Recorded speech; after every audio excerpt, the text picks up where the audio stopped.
Oke, bismillahirrahmanirrahim. Assalamualaikum warahmatullahi wabarakatuh. Teman-teman semua selamat datang, selamat bertemu Waalaikumsalam. di di depan handphone Anda. Oke, dan pada kesempatan ini saya bersyukur sekali kepada Allah Subhanahu wa taala karena kita semua masih dalam kondisi sehat ya, sehingga bisa bertemu di sini. Dan teman-teman semua, sometimes kesehatan itu kita nikmati, kita terasa nikmat, kadang-kadang kalau udah sakit gitu ya, sekedar kabar saja, salah satu member kita, mungkin Anda nggak kenal ya, karena memang bukan satu angkatan, dan dia juga jarang banget, tapi dia sangat berpengaruh dalam behind the scene. Dia itu sakit kena COVID gitu ya, kena COVID. Dia cerita, yang paling membahagiakan dia adalah saat bisa BAB. Kenapa? Karena saat BAB itu, ya BAB kan kebutuhan kita ya, kebutuhan kita, dan semua orang juga butuh BAB untuk mengeluarkan racun-racun dari sisa makanan dari perut. Tetapi kasus dia adalah, kalau seandainya dia BAB, dia tuh ngeden gitu loh. Nah itu tuh, sementara paru-parunya tuh nggak kuat, kayak gitu, paru-parunya tuh nggak kuat. Sehingga kalau misalkan, apa ya, jadi serba salah gitu loh. Jadi bisa bisa ngeden itu luar biasa gitu loh. Dia cerita di Facebooknya. Akhirnya saya pikir, wah luar biasa nih ya, kita ngeden tiap hari nggak ada masalah gitu kan. Tapi itu dia, seringkali sesuatu tuh berharga kalau udah nggak ada sampai kita diingatkan waktu bernama penyesalan. Maka teman-teman semua dalam forum, dalam kesempatan ini saya mengingatkan teman-teman semua, terutama saya pribadi, untuk bersyukur. Bersyukur apa? Banyak hal lah ya. Kita semua bisa saling melihat gitu ya. Artinya mata kita tetap sempurna, Anda juga masih bisa mendengar suara saya, artinya telinga kita juga masih sempurna. Dan Anda mungkin ada yang merasakan dingin, hangat, panas, sesuai dengan suhu masing-masing, artinya badan kita normal ya, bisa merasakan suhu. Oke, teman-teman semua, dan sebelum kita mulai, kita lafazkan basmalah dulu, bismillahirrahmanirrahim, atau berdoa sesuai agama masing-masing, dipersilahkan. Bismillahirrahmanirrahim. Allah ya.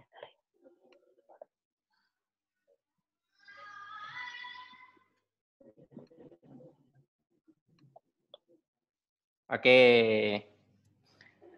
Jadi teman-teman semua, pada kesempatan ini saya ingin mengucapkan selamat dulu kepada Anda yang baru bergabung, baru hadir, dan ini adalah kali pertama kita menyelenggarakan ini, nanti bersambung di kali kedua. Jadi ada 2 kali pertemuan.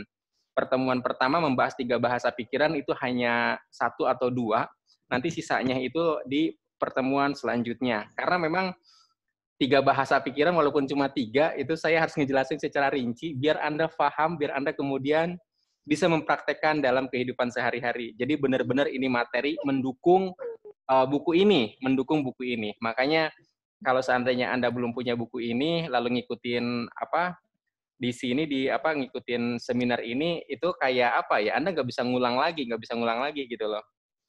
Nggak bisa, ya kalau udah lupa ya lupa gitu kan. Tapi kalau seandainya Anda punya bukunya, Anda tahu, oh Pak Sofyan tuh dulu cerita ini tuh dari sini ternyata ya, gitu kan. Oke. Bentar ya. Saya perbaiki dulu tampilan layar. Sip. Nah, teman-teman semua, bicara tentang 3 bahasa pikiran. By the way, sebelumnya saya minta komentar dulu, apakah Anda semua mendengar suara saya? Suara saya jelas ya? Ya. Lupa Ya. soalnya ini baru diturunin. Dari tadi di kepala mulu. Sekarang soalnya jelas ya. Astagfirullah. Jadi malu. Oke. Jelas ya, sip. Jadi teman-teman semua, saya itu belajar dari bagaimana pikiran mewujudkan imajinasi negatifnya. Sekarang kita jujur-jujuran deh. Anda pernah nggak berimajinasi positif yang baik-baik, atau bahkan berdoa minta yang baik-baik dan kemudian tidak terwujud, sementara prasangka-prasangka negatif Anda kok gampang banget terwujud? Pernah nggak ngalamin kayak gitu? Pernah ya? Nah, Pernah. oke, sip. Nah, berarti kita sejenis ya, kita sejenis. Jadi saya pun begitu gitu loh. Kenapa kok dulu hidup saya belangsak? Itu ternyata dari doa-doa saya, dari ucapan-ucapan saya, dari pikiran-pikiran saya sendiri. Tapi saya kan udah sering ngebayangin punya rumah, punya mobil yang bagus-bagus, tapi kok belum kejadian juga gitu kan. Ternyata ada apa ya? Saya tuh mempelajari kesalahan sendiri, lalu mempelajari juga dari kesalahan-kesalahan orang. Ternyata ada pola. Jadi ada pola teman-teman semua. Nah, pola ini saya rumuskan dalam 3 bahasa pikiran. Sebenarnya masih ada bahasa pikiran yang lain, tetapi di sini saya ingin menyampaikannya cuma 3 saja gitu kan. 3 saja. Nah, bahasa pikiran pertama apa? Gini teman-teman semua. Pernah nggak kita mengatakan begini, oh jangan-jangan, nah, semua kalimat yang diawali jangan-jangan, pernah nggak ngucapin kata itu? Pernah. Pernah ya. Dan pertanyaan kedua, kejadian nggak sih si jangan-jangan itu? Gitu. Kejadian. Kejadian, contohnya apa kejadiannya? Jangan-jangan mama saya marah deh. Nah, Dimarahin beneran. jangan-jangan saya dimarahin. Bener dimarahin. Jangan-jangan kalau saya pulang nanti saya dimarahin, apalah gitu ya, Bu Suyati. Ya jangan-jangannya jadinya kejadian gitu kan. Jangan. Karena ketika Anda mengatakan kata jangan-jangan, setelahnya, contoh jangan-jangan dompet saya hilang, Anda ngebayangin dompet itu hilang dengan seluruh Ya, kerepotannya kalau dompet itu hilang. Oke? Nah, di sini teman-teman semua, saya sekali lagi belajar bagaimana kemudian, Anda pernah nggak ngelihat tukang rujak? Pernah ngelihat tukang rujak? Pernah. Oke, pertanyaan saya, kalau Anda ngelihat tukang rujak, mohon maaf banget, itu netes nggak sih? Netes nggak? Kadang-kadang itu suka, kalau saya ketika saya ngeliat tukang rujak itu kayak di mulut tuh kayak ngerasa itu, mohon maaf, air liur tuh semakin banyak gitu. Bahasa Sundanya tuh apa sih? Murui. Murui. Kayak gitu. Nah, itu juga gitu tuh, artinya apa? Rujaknya belum dimakan, tetapi respon kita kayak seolah-olah udah makan. Nah, atau Anda perhatikan deh si lemon ini, jeruk lemon ini. Coba Anda gigit sedikit aja. Coba gigit dikit aja. Kebayang deh. Kebayang nggak kalau digigit sedikit? Rasanya gimana? Oke. Pertanyaan saya sebenarnya adalah, apakah Anda merasa bahwa air liur Anda lebih banyak terproduksi atau keluar? Pada saat Anda merasakan asam dalam imajinasi Anda, kemudian imajinasi memberikan perintah kepada mulut untuk menyiapkan diri mau ada yang asam, atau bahkan untuk benar-benar merasakan asam, maka air liur akan memproduksi dengan sendirinya sebagai cara untuk menetralisir rasa asam itu. Jadi kalau seandainya Anda ngebayangin yang asam-asam, otomatis si mulut akan keluar air liur, itu caranya untuk menetralisir rasa asam. Jadi sekali lagi, ini adalah efek imajinasi. Sekali lagi, efek imajinasi. Nah, contoh imajinasi yang lain adalah ketika seorang anak ketakutan, membayangkan apa? Membayangkan kecoa, katakanlah. Efek takutnya itu detak jantungnya, kemudian ada istilah bulu kuduk berdiri, gitu loh. Padahal sangat mungkin yang ditakutkan tuh belum ada. Kalau anak kecil kan itu ada kecoa-kecoa gitu kan, dia ngejerit gitu loh, seolah-olah itu ada, katakanlah. Reaksi fisik itu menjadi benar ketika imajinasinya membayangkan apa yang ditakutkan itu. Oke? Atau ketika seseorang nonton film. Siapa yang pernah nonton film The Ring? Kalau Anda pernah nonton, berarti seusia. Atau nggak jauh-jauh lah. The Ring, jangan-jangan saya doang lagi yang suka film. Ini pakai kopiah, pakai baju koko, suka film ternyata. Dulu, sekarang mah sama sih. Sama. Cuma nggak sebebas dulu ya. Dulu mah banyak waktu luang, sekarang nggak. Nah, teman-teman semua, ketika Anda nonton film, kadang-kadang Anda suka gregetan kan dengan isi film itu kan? Atau Anda ngebayangin misalkan tokohnya itu sedang diculik, atau tokohnya itu ketemu hantu, Anda jadi ketakutan gitu loh. Itu kan ngebayangin. Efeknya apa? Filmnya udah selesai, takutnya masih ada gitu kan. Jadi orang-orang yang nonton film hantu itu tambah takut itu. Baik orang dewasa maupun anak kecil. Anda kebayang nggak?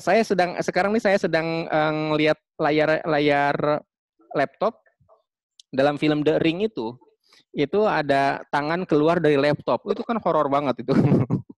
Tangan keluar dari laptop gitu loh. Efeknya apa? Saya nggak mau natap kaca, takut ada tangan keluar kan, dodol.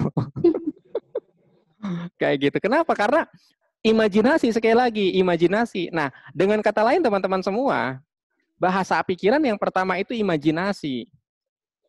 Nah, imajinasi sekali lagi. Nah, kesalahan kita kadang-kadang kayak gini teman-teman semua. Kita mengimajinasikan hal negatif atau atau kita mengimajinasikan hal negatif, atau kita malah ikut panduan dari media untuk mengimajinasikan hal negatif. Contohnya apa? Paling sering itu sinetron, paling sering. Ini pengamatan saya ya kepada waktu saya tinggal di rumah guru saya. Jadi saya tuh pernah tinggal di rumah guru saya beberapa hari, dan saya ngelihat pembantunya itu doyan banget nonton sinetron gitu loh. Sampai kemudian menurut saya, fase terdekat antara pembantu dengan si tuan rumah itu saat nonton sinetron gitu loh. Mereka itu saling komen-komenan tuh. Dulu sinetron yang terkenal tuh apa ya? Tahun 90, tahun akhir 90-an tuh macam-macam lah ya. Tersanjung. Kemudian yang cukup populer ya, Tersanjung. Terus apa lagi? Cecep. Cecep. Si Cecep. Itu Cecep luar biasa itu. Sampai diikuti kembaran saya, siapa ya? Tekurian ya. Aduh. Oke. Nah, si Cecep ini tuh si Cecep. Jadi kadang-kadang dalam sinetron itu kan ceritanya begini. Tokoh utama itu digambarkan dengan orang yang ganteng atau cantik, setuju nggak? Oke. Jadi kalau di sinetron teman-teman semua, biasanya pemain itu dua. Kalau nggak ganteng banget atau cantik banget, itu mesti jelek banget. Bener nggak? Coba liatin di sinetron. Ya. Kenapa? Kalau ganteng banget, cantik banget, kalau nggak jadi orang jahatnya, orang baiknya tetap aja enak dilihat gitu loh. Tapi kalau jadi orang jeleknya, itu pasti yang dibulinya. Biasanya kayak gitu kan? Makanya kita yang setengah-setengah nggak pernah masuk sinetron.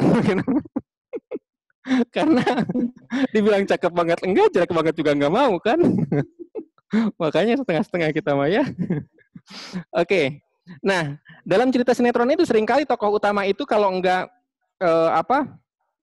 dia paling cantik gitu ya, biasanya digambarkan dengan paling soleh atau paling baik biasanya. Jadi udah cantik atau katakan kalau laki-laki tokohnya ganteng, maka dia soleh atau sifatnya baik. Tapi ada yang ketiga teman-teman semua, polos. Polos atau blow on kalau bahasa saya. Kenapa? Karena dizolimi nggak melawan. Dizalimi nggak melawan. Gampang banget dibohongin, coba. Gampang banget dibohongin. Sampai kemudian, saya ingat banget pembantu si guru saya tuh, itu awas! Dia heboh gitu loh. Itu awas! Kayak gitu ya. Terus ada salah satu adegan, Desi Ratnasari lagi tidur, lalu ada cowok masuk ke kamar, itu Desi bangun! Itu kayak gitu ya. Nah, itu masih mending teman-teman semua. Yang paling repot tuh gini, itu ya coba kalau aku tuh, gitu loh. Nah, perhatikan kalimatnya. Coba kalau aku. Coba kalau aku. Artinya apa? Nggak sadar, si penonton membayangkan dirinya berada menjadi tokoh dalam sinetron itu. Dan mengalami apa yang dialami oleh tokoh sinetron itu.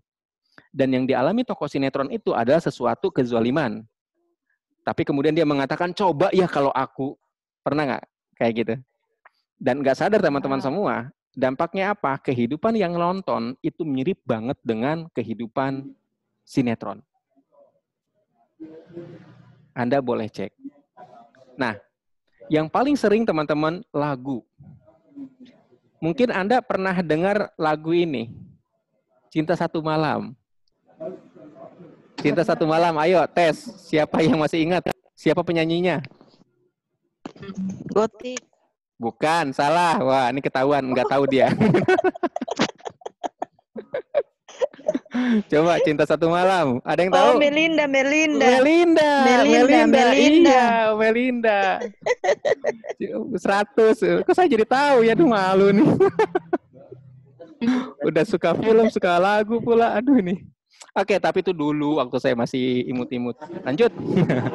Oke, jadi lagu Cinta Satu Malam itu dinyanyikan, kan rata-rata si penyanyi itu menghayati lagunya ya, benar nggak?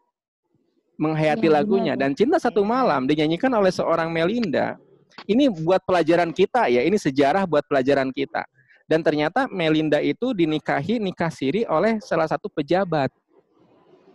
Dan ketika Melinda melahirkan anak pertama di rumah sakit, televisi kan biasalah, televisi saat itu zaman-zamannya acara televisi gosip gitu ya. Itu televisi langsung tuh wawancara sama ibunya. Dan ternyata ibunya di rumah sakit lagi gendong anak, diinfokan bahwa Melinda diceraikan oleh suaminya. Jadi bisa dibilang benar-benar cinta satu malam. Kebayang nggak?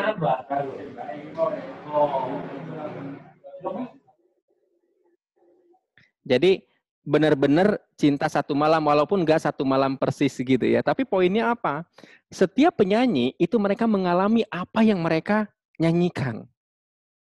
Nia dan Niati. Lagunya sedih-sedih, benar nggak? Dan sekarang mohon maaf saya nggak tahu sengaja apa nggak sengaja ya. Jadi saya tuh nonton YouTube. Ternyata Nia dan Niati kan sekarang udah, ya dulu kan masih muda ya. Saya tuh ketika ngeliat Nia dan Niati ternyata mohon maaf sekali dia janda gitu kan. Oke, dan dia cerita bahwa dia bersedih karena anaknya tanda kutip bermasalah dengan mantan suaminya alias dengan bapaknya sendiri. Dia bilang ya saya ngerasa sedih. Artinya apa? Bahwa ya sebenarnya kesedihan itu memang dari dulu udah diucapkan berulang-ulang. Kalau Anda perhatikan kan Nia dan Niati itu pulangkan saja, ingat nggak? Kayak gitu ya lagu-lagunya tuh.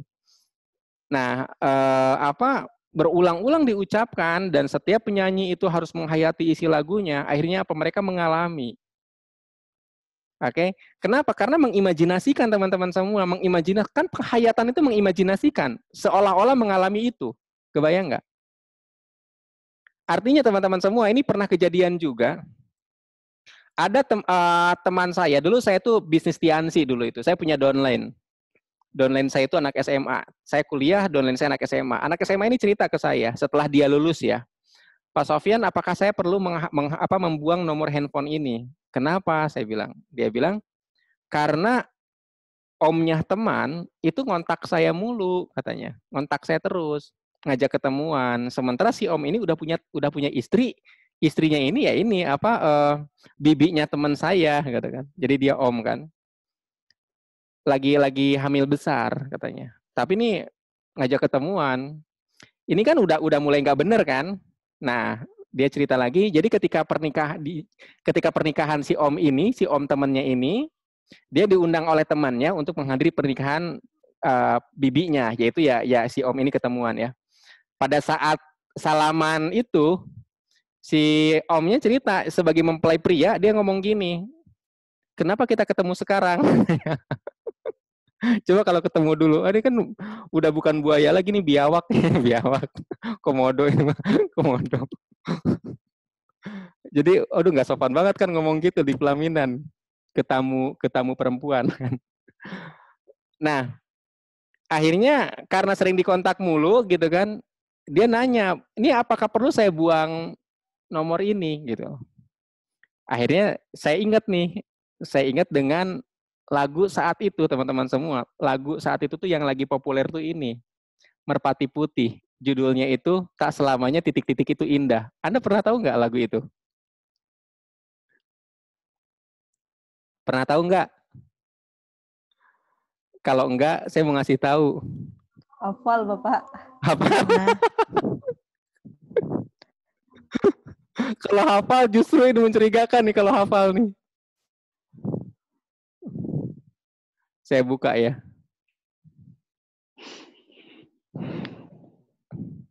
Jadi biar Anda tahu dampak dari lagu, makanya hati-hati. Oh, Merpati Band. Merpati Putih lagi. Tapi walaupun salah, nggak apa-apa lah. Merpati Band kalau nggak salah. Nah, ini nih judulnya nih. Merpati Band. Merpati. Ini nih. Kelihatan ya? Apa? Kelihatan kan judulnya kan? Tak selamanya selingkuh itu indah. Nah, itu. Apa? Itu lagu itu. Akibat teman saya yang selalu menyanyikan lagu ini. Karena emang nadanya sih enak nadanya. Nadanya enak. Masa saya putar? Coba. Ininya aja udah enak nih. Cuma itu menjebak teman-teman semua, itu menjebak. Jadi hal yang buruk dikemas dalam satu penampilan yang baik gitu loh. Isinya itu tentang ini, tentang perselingkuhan, isinya itu. Nah, teman saya itu suka banget sama lagu itu dan dia sering mendendangkan, menghayati gitu loh. Dan nggak sadar dia mengundang cowok yang sudah menikah untuk menyukai dia. Ini kan jadi perselingkuhan, paham nggak? Kayak gitu. Nah, makanya hati-hati dengan lagu-lagu yang pernah Anda dendangkan. Oke? Carilah lagu-lagu yang baik. Sholatullah. Loh, apa lagi coba? Mau ngapain lagi? Dulu lagunya Rhoma Irama kan bagus-bagus tuh. Darah muda, apalah gitu. Lagu Rhoma Irama masih bagus tuh, banyak nasihat-nasihatnya. Sekarang kita kehilangan lagu-lagu kayak gitu. Atau yang paling enak tuh lagu anak-anak paling ya. Cuma kan masa udah dewasa nyanyi lagu anak-anak, anak-anak aja nyanyi lagu dewasa. Tapi itu program teman-teman semua, itu program. Kenapa? Karena nggak sadar ketika Anda mengucapkan, menyanyikan lagu itu, Anda juga ikut menghayati, bener nggak? Kan garing kalau seandainya Anda menyanyikan lagu sedih tapi Anda sambil tersenyum, kan garing gitu loh. Nggak nyambung. Makanya Anda akan ngikutin dengan apa yang Anda nyanyikan. Merasakan. Yang betul, Anda akan merasakan, betul sekali. Kok jadi lucu ya? Oke, lanjut ya. Kayak gitu ya. Bentar, saya screen lagi. Tadi screen mana? Nah, jadi kembali ke sini. Nah, jadi teman-teman semua, lagu, kemudian tontonan, hati-hati teman-teman semua. Nah, ini ada kasus, lagu nggak didengerin. Enggak, saya emang nggak suka lagu, Pak Sofyan. Enggak, bagus. Sinetron, sinetron udah nggak zaman, Pak Sofyan. Sekarang zaman YouTuber-an, udah nggak sinetron lagi. Oke, bagus. Ini, obrolan dengan teman-teman, tahu nggak si Anu ya, itu loh suaminya loh, kayak gini. Oh iya, amit-amit dah gue mah kalau punya gituan. Alah, itu lagi. Jadi saling menimpali pembicaraan, ngerumpi gitu ya. Mungkin kalimat teman-teman nyebutnya ngerumpi ya. Itu kan setiap kali diucapkan, masa sih dia kayak gitu? Ih. Jadi membahas aib orang, itu sama aja memindahkan aib orang ke diri sendiri. Nah, ini ada yang seru teman-teman semua. Ada yang seru nih. Saya punya saudara jauh lah. Saudara jauh ini ada 2 nih, kakak adik. Waktu saya masih SMA, kakaknya yang pertama itu usia 20 tahunan, adiknya itu kuliah. Oke, waktu saya masih SMA, perempuan, sama-sama langsing. Lalu ketika saya sudah menikah, berarti udah berapa tahun kemudian tuh ya, katakanlah 10 tahun kemudian ya, 11-an tahun lah, saya ke situ lagi, kakaknya itu masih langsing. Adiknya, mohon maaf, udah gemuk. Yang menarik, kesibukan sehari-hari. Kakaknya itu sibuk dengan bikin pengajian, kayak gitu ya. Pokoknya aktivis banget lah, sebagai seorang, mohon maaf, sebagai seorang aktivis, dia aktivis masjid maksudnya, ikut pengajian di sini macam-macam lah. Dan teman-temannya itu ya rata-rata orang-orang yang sering bergerak gitu loh. Sementara adiknya ternyata teman-teman semua, ketika saya ketemu, itu adiknya itu ngumpul sama ibu-ibu lagi pada ngobrol. Dan mohon maaf, semua ibu-ibu di situ gemuk-gemuk semua.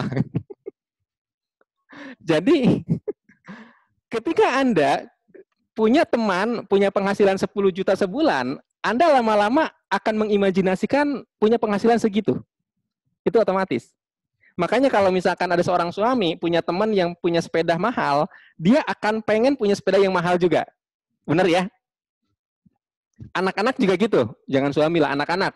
Mainan si Anu sekian. Jadi terimajinasikan gitu loh. Maka ketika Anda sering ngobrol dengan orang yang, sering ketemu dengan orang yang penghasilannya rendah, Anda juga akan terimajinasikan punya penghasilan rendah juga. Itu nggak sadar. Teman ngomong gini, iya nih hutangku jam sekarang zaman sulit dan lain sebagainya, Anda menimpali, itu udah termasuk sugesti yang saling bertukaran tuh. Makanya nanti masalah Anda dengan masalah teman tuh kok mirip ya? Karena sugesti saling masuk, karena saling ngebayangin. Ketika dicerita, tahu nggak nih, kemarin ya aku itu ditagih sama debt collector, gila kejam banget. Masa? Iya, waduh. Itu kan saling bertukar apa ya? Bertukar informasi di satu sisi, tapi sebenarnya saling ngebayangin. Jadi dia nggak menceritakan pengalaman negatif dia ditagih debt collector, selalu si pendengar mengimajinasikan bagaimana rasanya ditagih debt collector, paham? Kenalah transfer imajinasi. Sama kayak sinetron. Dan ketika seseorang katakanlah badannya nggak ideal, dia ingin punya badan ideal, dia harus pindah lingkungan ke teman-teman yang badannya ideal. Biar tersugesti. Kenapa? Sepanjang dia berkumpul dengan orang-orang yang badannya tidak ideal lagi, itu semuanya pada memaklumi. Iya, kita juga kayak gini. Yang kan namanya juga berat badannya tinggi, jadi begini. Oh iya ya, gitu kan. Jadinya saling mengimajinasikan. Makanya teman-teman semua kalau dalam Islam itu hati-hati dengan teman pergaulan, benar ya? Jadi kita adalah apa teman-teman kita. Jadi mirip-mirip lah, karena saling mengimajinasikan, saling bertukar imajinasi tanpa disadari, saling bertukar keyakinan. Oke, jadi sekali lagi bahasa pikiran adalah imajinasi. Oke ya, imajinasi. Nah, Pak, bagaimana sebuah gambaran, sebuah kehidupan katakanlah bisa kita imajinasikan gitu. Terus kalau seandainya saya ingin mengimajinasikan yang baik-baik, gimana caranya? Kan gitu ya. Kalau seandainya kejadian di sinetron, kita imajinasikan terus kejadian ke diri sendiri, bisa nggak saya nonton atau katakanlah saya melihat kemewahan, saya mengimajinasikan kemewahan, lalu itu terjadi kepada diri saya? Kan itu pertanyaannya ya. Itu sangat bisa teman-teman semua. Ini ada panduannya, saya buka ya. Panduannya adalah saat Anda nonton bioskop. Oke, saat Anda nonton film, nonton sinetron atau nonton apapun itu, biasanya teman-teman semua, terutama anak kecil ya, dia sangat reaktif banget dengan apa yang ditonton. Jadi ketika kaget, gitu, kaget banget gitu. Ketika misalkan dia ketakutan, jadi takut tapi pengen nonton. Oke. Terus setelah nonton film yang menakutkan itu dia jadi nggak berani ke kamar mandi, kayak gitulah kurang lebih. Nah, ternyata ada urutannya, ada urutan terbentuknya bagaimana sebuah gambaran yang dia lihat di depan mata itu pindah ke pikiran. Itu ada urutannya. Pertama adalah, sebentar ya. Nah, pertama adalah dari visual. Jadi ketika Anda ingin membuat imajinasi positif, bayangkan imajinasi positif itu secara visual bahwa itu sudah terjadi. Contoh, Anda misalkan ini buat latihan, sekalian kita latihan ya teman-teman ya. Oke, sekalian kita latihan. Kalau uang 100.000 udah biasa Anda pegang kayaknya ya, udah pernah dipegang kan? Uang 100.000. Oke, sudah biasa Anda megang uang 100.000. Sekarang Anda bayangkan Anda sedang megang uang 100.000 tapi 2 lembar. Oke, 2 lembar. Bayangkan aja. Dalam bayangan Anda ngelihat ada uang 200.000 2 lembar. Bayangkan. Oke. Bayangkan seolah-olah itu terjadi besok pagi. Besok pagi Anda memegang uang 200.000 2 lembar. Oke. Setelah itu, Anda mendengar yang namanya besok pagi, yang namanya pagi-pagi, biasanya Anda mendengar suara apa tuh? Apakah Anda mendengar suara ayam berkokok? Gitu kan? Mungkin ayam itu bertanya, dari mana? Oke, abaikan. Jadi Anda mendengar suara sesuatu, tapi Anda sambil memegang uang itu sambil Anda melihat uang itu. Oke, ada uang 2 lembar. Terus ada orang yang katakanlah ada orang siapapun itu yang kemudian bertanya kepada Anda, apapun itu, Anda seolah-olah memang mendengar gitu loh. Apakah mendengar, mah uang dari mana tuh? Misal, atau ada yang bilang, aku lunas ya, oh berarti bayar utang dia gitu ya, atau apapun itulah. Jadi sekali lagi Anda lihat dengan mata Anda, lalu Anda dengar ada suara-suara tertentu saat Anda memegang uang itu. Selanjutnya, setelah Anda bisa mendengar suara itu, Anda coba pegang berulang-ulang uang itu, rasakan, teksturnya rasakan, oke? Bahkan kalau perlu seandainya di dekat Anda itu misalkan Anda ada motor, Anda boleh pegang motornya. Kalau misalkan di dekat Anda ada pintu, Anda pegang pintunya, raba pintunya, atau ada di meja, pegang mejanya. Artinya Anda merasakan sesuatu secara kinestetik, oke? Dengan sentuhan.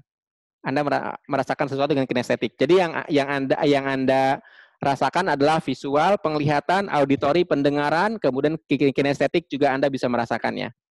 Oke? Lalu sambil Anda meraba, kemudian melihat dan mendengar itu, Anda ucapkan dalam hati, sambil merasakan senang. Alhamdulillah ya Allah, dapat uang kok gampang banget ya, gitu loh. Oke? Anda ucapkan dalam hati, Alhamdulillah ya Allah, dapat uang kok gampang banget. Oke, jadi itu namanya internal dialog. Metode urutan itu sebenarnya juga terjadi ketika Anda nonton. Ketika Anda nonton kadang-kadang suka ngomongin, ih kok itu jahat banget ya, coba kalau aku kayak gitu. Nah, itu internal dialog tuh. Internal dialog, nggak sadar. Nah, makanya kita ubah dari imajinasi negatif tadi, dari gambaran-gambaran negatif, kita akan menyusun menjadi gambaran positif. Urutannya seperti itu. Pak, bagaimana kalau seandainya besok nggak kejadian? Itu wajar, mengingat Anda baru pertama kali membuat imajinasi positif tersusun seperti itu.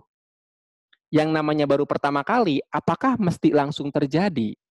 Apakah mesti langsung sempurna? Kan belum tentu, paham ya? Tapi kalau Anda ulangi berulang-ulang, sangat mungkin Anda terlatih lama-lama justru pola itu yang kemudian sering terjadi. Jadi gampang sekali. Cara sederhana adalah biasanya saya pakai teman-teman semua. Dulu waktu saya kuliah di Jatinangor, itu ada mall namanya Jatos, Jatinangor Town Square. Nah, kalau seandainya parkir motor di belakang mall, itu memang di belakang mall itu luas sekali, mau dimanapun terserah. Tapi ada parkiran motor itu di depan mall. Nah, saya tuh pengen banget kalau parkiran motor itu di depan mall. Kenapa? Karena tinggal keluar gampang ketemu jalan. Jadi nggak perlu muter-muter ke belakang mall. Nah, jadi saya tuh suka ngebayangin motor masuk, motor itu belok ke kiri, lalu akan ngambil karcis, masuk, gitu loh. Nanti dibelokkan, oke saya nemu di sini. Itu dibayangin dulu. Dan selalu terjadi. Termasuk juga ketika bawa mobil ke mall basement, kadang-kadang suka, apalagi misalkan malam minggu ya, itu suka kita kesulitan gitu kan. Nah itu bayangkan dulu. Jadi entah kenapa ada saja yang keluar. Jadi seolah-olah nantinya itu ya kita akan diarahkan ke di mana yang slot yang kosong. Kayak gitu. Nah, repot ya teman-teman semua. Ketika Anda secara tidak sadar, itu ngebayangin hal-hal negatif, itu terjadi juga gitu loh. Nah, makanya teman-teman semua, cara menghilangkan yang negatifnya itu Anda lakukan terapi ya. Terapi. Oke, kenapa mesti terapi? Karena begini.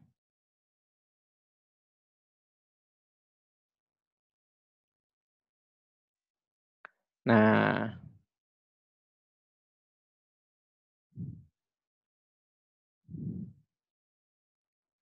oke, jadi gini teman-teman semua. Kenapa kita mesti terapi? Sebenarnya imajinasi kita ya, imajinasikan adanya dalam ranah pikiran. Setuju ya? Imajinasi itu ada dalam ranah pikiran. Tetapi kemudian pikiran kita itu bukan dikendalikan ya, emang dikendalikan sih, di-drive, dipengaruhi oleh perasaan. Ini dominan banget. Makanya perasaan-perasaan inilah yang kemudian menimbulkan keyakinan atau program pikiran. Contoh, paling sederhana, saya tuh suka nanya begini, contoh ya, Anda boleh jawab secara cepat. Saya marah. Oke. Anda boleh jawab di dalam kolom chatting. Silakan Anda jawab di dalam kolom chatting. Saya marah bila apa?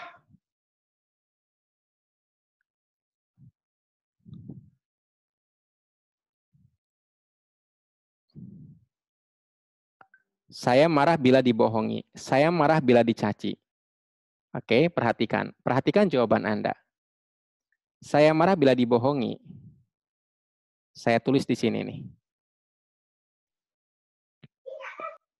Ini menggambarkan dua hal. Pertama, Anda membuat program pikiran, bahwa ketika Anda dibohongi, Anda menyuruh si marah itu datang. Oke? Atau saya marah kalau dicaci maki. Anda bikin program pikiran.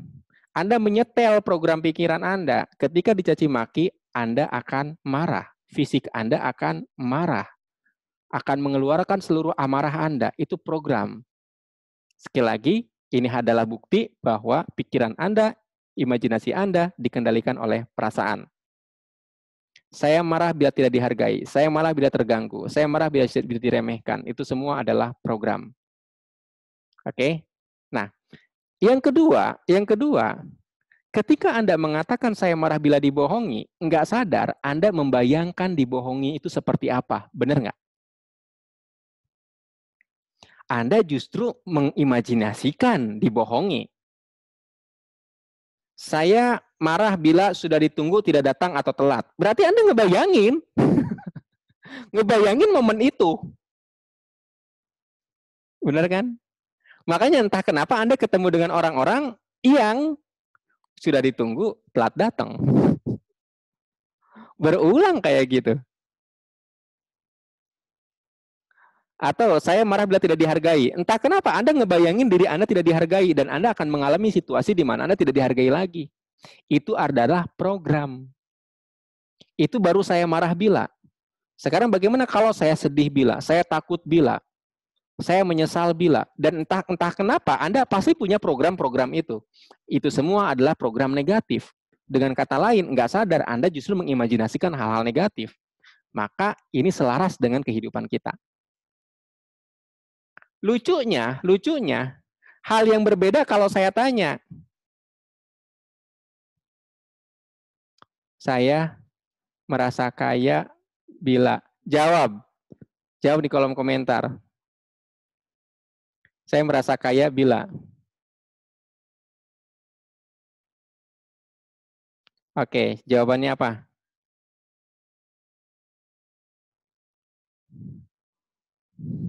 Saya merasa kaya bila banyak uang. Punya uang yang berlimpah. Oke. Ada lagi? Uang saya banyak. Saya berbagi. Banyak waktu, sehat sekeluarga, bisa sedekah. Oke. Saya ambil contoh aja. Saya merasa kaya bila banyak uang. Pertanyaan saya, yang banyak uang, Rika, kemudian Setiadi, Zeda. Saya tanya, Rika, apakah merasa sekarang banyak uang? Oke. Kemudian Zeda, sekarang ngerasa uangnya banyak belum?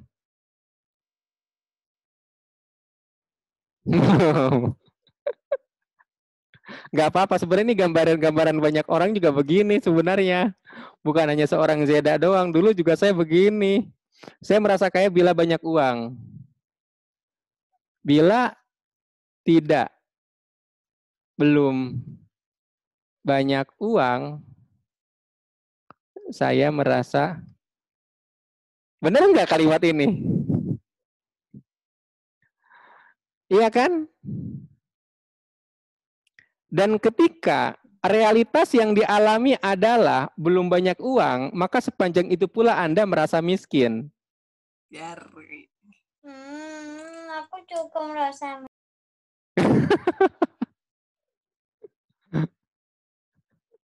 Iya kan? Ini nggak sadar loh. Anda memprogram diri untuk miskin. Kenapa? Karena imajinasi Anda belum ngerasa banyak uang. Oke? Jadi saya, nah yang sama-sama repot itu begini nih. Coba Anda jawab dengan cepat. Itu sebabnya teman-teman semua, Anda akan kesulitan menabung, Anda akan kesulitan investasi karena Anda memprogram miskin. Dan perhatikan, ketika Anda ada uang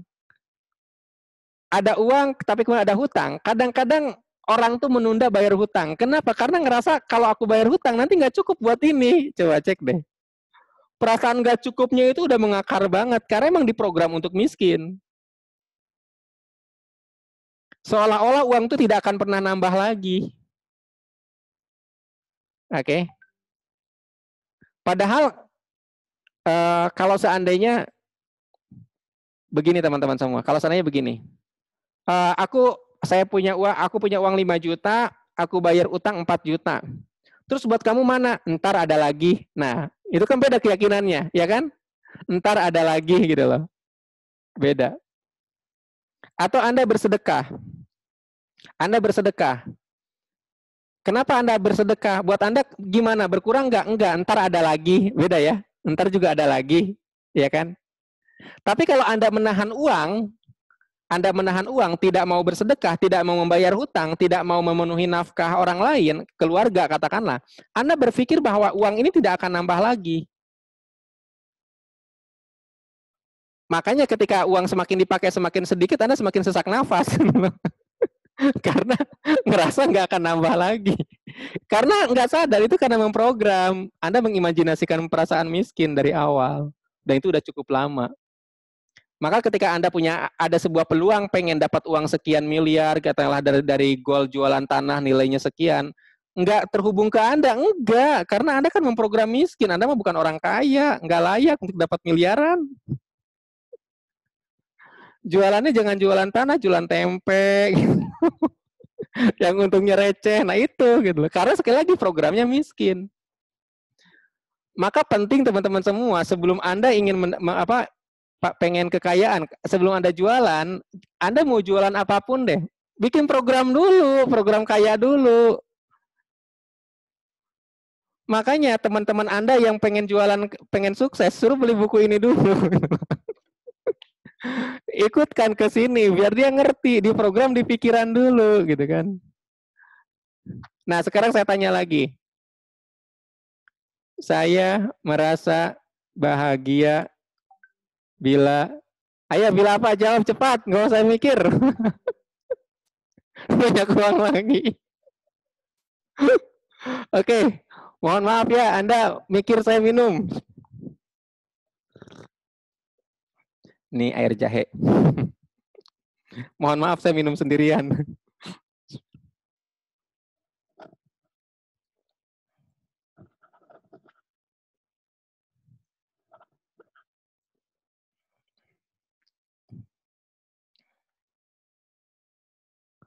Ini orang-orang yang udah tercerahkan nih. Saya merasa bahagia bila Oke, saya lanjutin ya. Bisa traveling kemana-mana. Mia, sudahkah Mia traveling kemana-mana?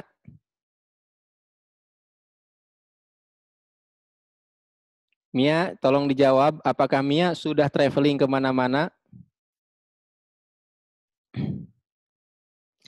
Pertanyaan saya, sudahkah traveling kemana-mana?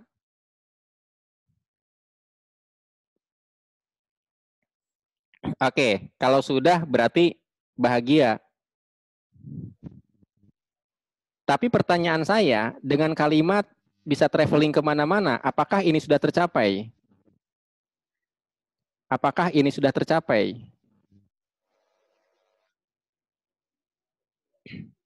Belum. Perhatikan. Saya merasa bahagia bila bisa traveling kemana-mana. Karena saya belum traveling kemana-mana, saya memutuskan belum bahagia. Paham? Saya ulangi, program tak sadarnya. Karena saya belum bisa traveling kemana, maka saya Merasa sedih. Kebalikan bahagia, sedih bukan? Sedih ya, kebalikan bahagia kan? Jadi seluruh kejadian yang akan membuat seseorang sedih, datang.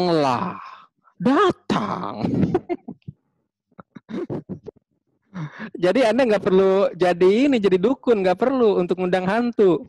Semua hantu-hantu kesedihan tuh pada datang karena Anda memprogram.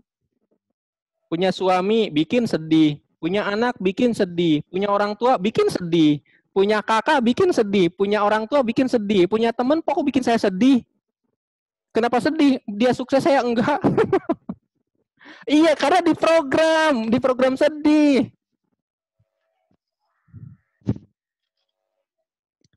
Jadi teman-teman semua, taubatlah. Taubat. Oke, setuju ya, kita taubat ya. Kenapa? Karena kadang-kadang ketika kita sudah mengalami sedih, kita bilang sama Allah, ya Allah kok begitu sih? Cie, nyalahin. Ya Allah, aku sedang diuji. Padahal yang diuji itu orang soleh yang diuji. Nabi Ayub tuh diuji. Tapi kalau seandainya kita karena kesalahan sendiri bukan diuji, diperingatkan. Tapi ketika kita mengatakan ya Allah aku sedang diuji, itu seolah-olah masalah hidup itu dibebankan dari Allah, ditimpakan dari langit kepada kita. Kita nggak introspeksi karena ngerasa nggak salah. Sip. Oke, Dahlina setuju taubat telat nyimak. Taubat apa nih? Kalau telat nyimak nggak tahu alurnya lagi. Tapi nggak apa-apa lah ya, ntar ada rekaman-rekamannya. Sip, jadi gitu teman-teman ya. Jadi sebelum kita menyalahkan Allah gitu ya, coba cek deh, jangan-jangan ada program imajinasi kita yang keliru, mengimajinasikan kesedihan karena belum traveling. Saya bahagia kalau misalkan keahlian saya bermanfaat bagi orang lain. Pertanyaan saya, sudah tercapai belum? Kalau seandainya keahlian yang ngerasa, saya belum sempurna sih Pak, paling ada anak istri doang yang memanfaatkan, tapi banyak orang belum. Berarti bahagianya cuma sedikit dong. Oke? Saya bahagia bisa tidur nyenyak. Oke, pertanyaannya apakah Anda selama ini suka tidur nyenyak? Kalau misalkan sudah bisa tidur nyenyak, ya tercapai. Kalau enggak, ya enggak gitu kan. Tuh, baru sebagian. Berarti bahagianya hanya di program sebagian. Saya bahagia kalau banyak uang. Sudah banyak uang belum? Belum. Berarti Anda memprogram diri tidak bahagia. Saya bahagia kalau banyak teman. Udah banyak teman belum? Belum. Berarti memprogram diri tidak bahagia lagi. Oke? Jadi tergantung persepsi sendiri. Apakah menurut Anda sudah cukup banyak uang? Oke, ketika Anda memprogram diri, saya bahagia bila banyak uang. Nah, artinya apa teman-teman semua? Untuk emosi negatif, Anda gampang banget untuk masukinnya, karena diprogram. Tapi ketika untuk emosi positif, Anda menghalang-halangi. Kenapa? Karena programnya bersyarat. Oke? Padahal Anda ngerasa bahagia nggak sih bisa ngelihat saya? Duh, apalagi ini? Maksudnya bisa ngikutin seminar ini gitu loh. Anda bahagia nggak bisa ngikutin seminar ini gitu loh. Dan pengertian berarti kan mata Anda tuh bisa ngelihat gitu loh. Atau Anda bisa mendengar.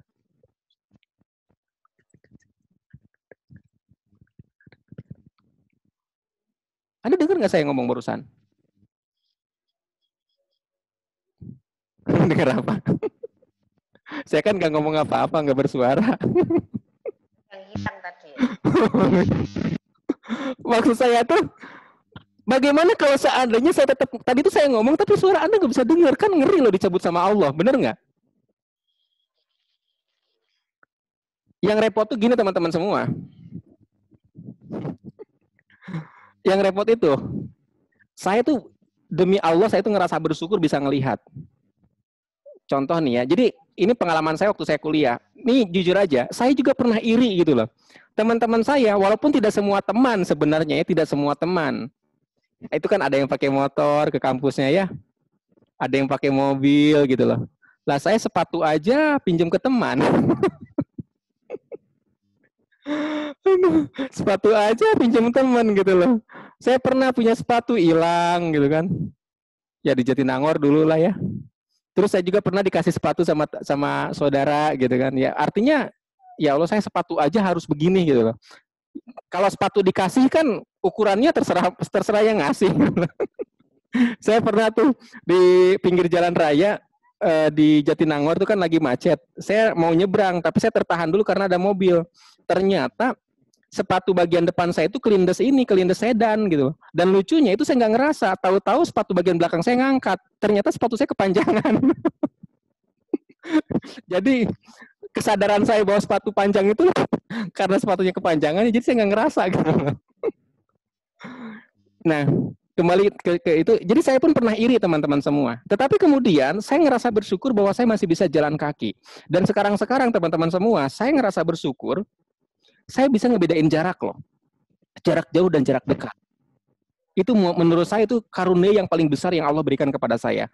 Kebayang kalau seandainya saya nyebrang ternyata jebret gitu. Aduh, saya kira masih jauh gitu.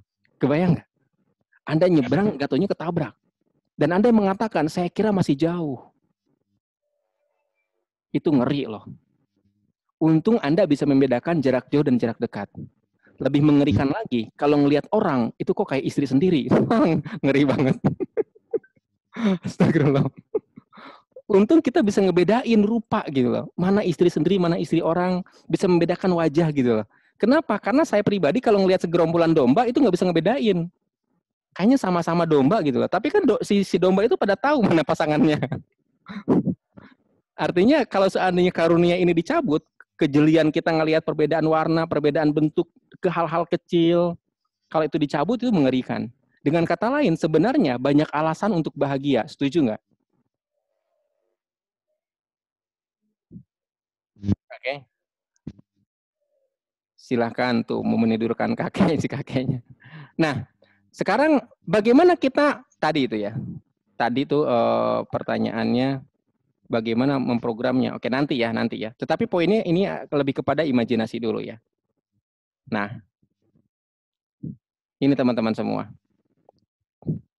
Tadi adalah program-program saya bahagia bila yang mana itu nggak terjadi, maka Anda memprogram diri nggak bahagia. Maka teman-teman semua, tanda tangan ini adalah program pikiran Anda. Tanda tangan adalah gambaran emosi Anda. Anda berulang kali menyatakan, saya tuh orangnya begini loh. Karena tanda tangan adalah gambaran Anda. Sebentar, saya lupa kalau ini tuh belum di-share.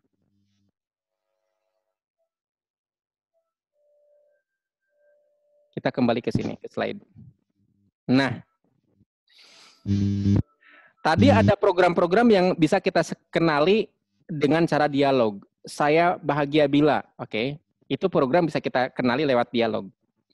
Tapi ada program yang bisa kita kenali juga hanya dengan melihat tanda tangan. Kenapa tanda tangan bisa kita jadikan gambaran program seseorang? Karena tanda tangan adalah, Anda akan setuju, tanda tangan adalah gambaran diri Anda. Bagaimana Anda menyatakan diri Anda lewat sebuah tanda tangan? Oke, bagaimana Anda menyatakan diri Anda lewat sebuah tanda tangan? Lalu Anda nggak sadar nih. Saya kasih tahu ya, ini sedikit bocoran. Bukan sedikit sih, kayaknya banyak. Lama-lama jadi banyak nih yang saya bocorkan nih. Oke, bentar ya. Saya ambil whiteboard lagi. Kenapa tanda tangan bisa menjadi gambaran seseorang? Anda nggak sadar nih.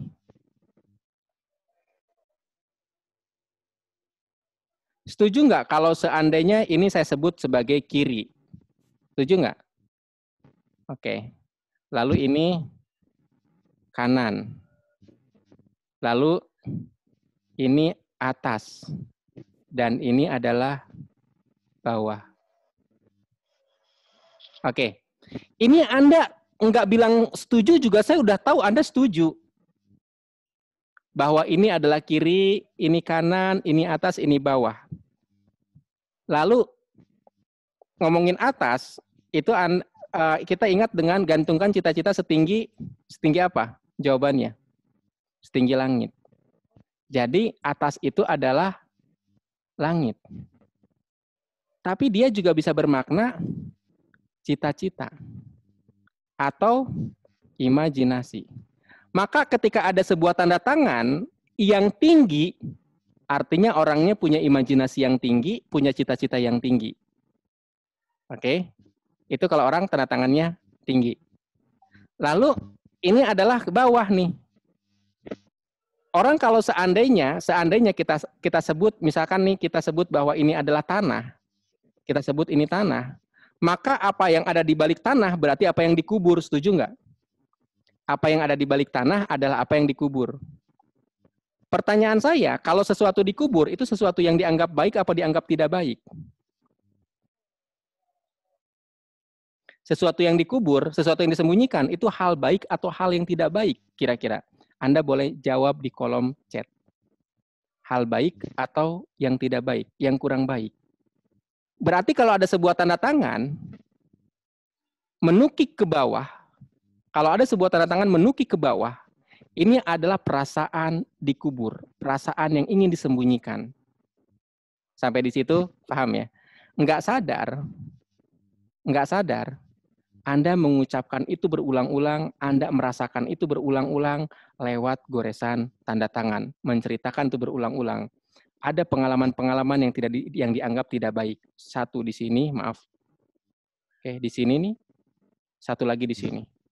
Ini pengalaman yang dia anggap tidak baik. Makanya dia mengalami kejadian yang tidak baik lagi, kejadian yang tidak baik lagi. Oke? Dengan kata lain teman-teman semua, program itu bisa kelihatan dari tanda tangan.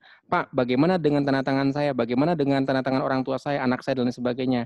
Ikut behind scene aja ya hari ini.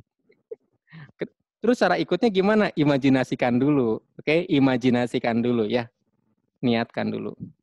Nah, teman-teman semua, kalau Anda perhatikan, Anda nonton film, Anda handphone, itu kan orang kan nonton film tuh benar-benar dia kayak masuk ke dalam cerita di film itu. Sekali lagi, ini adalah imajinasi. Jadi, bahasa pikiran pertama adalah imajinasi. Nah, bagaimana cara kita memperbaiki kehidupan kita? Maka teman-teman harus mampu membuat rekaan film di masa depan. Anda akan seperti apa? Imajinasikan. Sepanjang Anda mampu mengimajinasikan, sepanjang itu pula Anda bisa mewujudkan. Oke, perasaan kalimat itu pernah saya tulis dari buku ini. Pernah nggak sih? Di halaman berapa ya? Jadi apakah Anda bisa sembuh, apakah Anda bisa sukses, apakah Anda bisa menikah? Pikirkanlah, bayangkanlah. Oke. Setinggi apa imajinasi yang bisa kita wujudkan? Jawabnya adalah sepanjang imajinasi itu diterima pikiran. Sepanjang Anda mampu mengimajinasikan, maka Anda mampu mewujudkan. Selanjutnya adalah seberapa sering Anda mengimajinasikan itu. Kalau Anda mengimajinasikan sukses, tetapi kemudian Anda suka tiduran, berarti imajinasinya kurang kuat sehingga fisiknya tidak tergerak. Sama seperti Anda menggigit lemon. Tidak sampai air lidah keluar. Air ludah keluar. Paham ya? Jadi imajinasi yang benar adalah imajinasi yang sampai merangsang fisik. Oke? Merangsang fisik. Kalau seandainya saya sukses Pak, saya bisa sukses Pak gitu. Tapi dikasih tahu sama orang, saya udah tahu, nggak mau belajar maksudnya. Berarti rangsangan fisiknya kurang kuat itu, imajinasinya kurang kuat. Karena imajinasi yang benar itu membuat Anda mau ikut Zoom meeting untuk belajar seperti ini, atau bahkan Anda mau menyampaikan kembali materi ini, gitu kan, sebagai bagian dari belajar, maka Anda juga lama-lama tersugesti, lama-lama Anda karena terangsang sukses, ya Anda sukses beneran. Oke, gitu ya. Jadi Anda imajinasikan Anda mau menjadi apa. Saran saya, imajinasi yang paling sederhana adalah, lompatan yang sederhana adalah imajinasikan ikut behind the scene belajar analisa tanda tangan. Oke? Saya mau sedikit bocoran kepada Anda. Biar Anda bisa. Ini ada grup Telegram teman-teman semua. Ini bocoran lagi nih, mestinya nggak dibocorkan. Oke, grup Telegram. Tapi kayaknya jangan deh. Jadi kurang lebih begini teman-teman semua. Karena itu aib dia. Ada tanda tangan, pertanyaan saya satu. Apakah orang itu pernah menggugurkan kandungan? Saya bilang gitu kan. Ternyata jawaban dari dia, usia 13 tahun, ibunya, rahimnya diangkat. Rahimnya diangkat. Nah, kenapa kok saya menghubungkan dengan gangguan kandungan? Karena tanda tangan itu mirip dengan janin. Mirip dengan janin. Dan dalam tanda tangan itu bisa dilihat di usia berapa dia mengalami itu. Dan ternyata memang di usia 13 tahun. Nah, kan nggak mungkin 13 tahun dia kena, maaf, janin ya. Ternyata yang benar adalah dia tahu ibunya diangkat rahimnya. Dan itu terekam dalam emosi dia, dalam memori dia, terekam dalam tanda tangan. Oke. Jadi bisa sampai segitu. Makanya nanti dari tanda tangan misalkan nih ada anak usia SMP, mohon maaf nih kejadian nyata ya, ada anak usia SMP, dia ngompol, mohon maaf banget, dia ngompol. Tanda tangan, si wali kelasnya ngirim tanda tangan ke saya. Saya bilang, ini ngompol karena ini. Lakukan ini. Dan ketika dilakukan, ternyata ngompolnya selesai. Enggak ngompol lagi. Oke. Jadi kalau udah tahu analisa tanda tangan tuh Anda kayak ahli junum. Ahli junum apa? Orang awam tuh akan nyangka Anda itu apa ya? Dukun gitu loh. Paham ya? Orang awam. Ahli nujum. Ahli nujum. Ahli nujum. Salah nyebut. Nggak apa-apa ya. Oke. Nggak muncul gambarnya. Nujum ya, ahli nujum. Salah nyebut, nggak apa-apa. Lanjut. Nah, jadi gitu teman-teman semua. Imajinasikan pertama Anda ikut behind the scene karena banyak kejutan yang akan Anda peroleh tentang dunia mindset, dunia pikiran bawah sadar. Oke, sekarang kita lanjut ke materi lagi. Nah, materi yang kedua teman-teman semua, bahasa pikiran kedua, saya mau belajar dari siapa, Nabi Musa. Jadi cerita pertama yang saya peroleh itu dulu ya, bahwa Nabi Musa dikejar oleh Firaun, lalu Nabi Musa lari ke arah Laut Merah dan terjebak gitu loh, sampai kemudian orang-orang tuh pada ya udah mati dah gua, kurang lebih seperti itulah. Sampai kemudian sahabat Nabi Musa bertanya, hai Musa, apakah ini perintah Tuhanmu? Kata Musa, jawab benar. Maka sahabat itu langsung merasa tenang. Nah, informasi yang kita peroleh adalah ketika Nabi Musa mendapatkan wahyu dari Allah untuk memukulkan tongkat ke laut, maka laut terbelah. Benar ya? Itu informasi yang kita peroleh. Tapi teman-teman semua, ketika saya ikut pelatihan pola pertolongan Allah, PPA, saya mendapatkan cerita yang berbeda, kisah yang berbeda. Bahwa ternyata kejadiannya nggak begitu katanya. Ketika Nabi Musa memukulkan tongkat ke laut atas perintah Allah, maka tidak terjadi apa-apa. Tidak terjadi apa-apa. Dipukulkan lagi ke laut sekali lagi, tidak terjadi apa-apa. Dipukulkan lagi yang ketiga, tidak terjadi apa-apa. Cuma deburan ombak seperti biasa dan kaumnya yang melongo. Ini Musa ngapain sih mukulin ke tongkat ke laut? Karena kan orang nggak tahu kalau Nabi Musa dapat firman Allah. Orang-orang di belakangnya ya nggak tahu.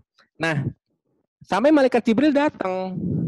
Hai Musa, baca doa ini. Nah, doanya apa? Saya lupa ya. Doanya kita searching aja di internet. Doanya itu adalah, kita cek, doa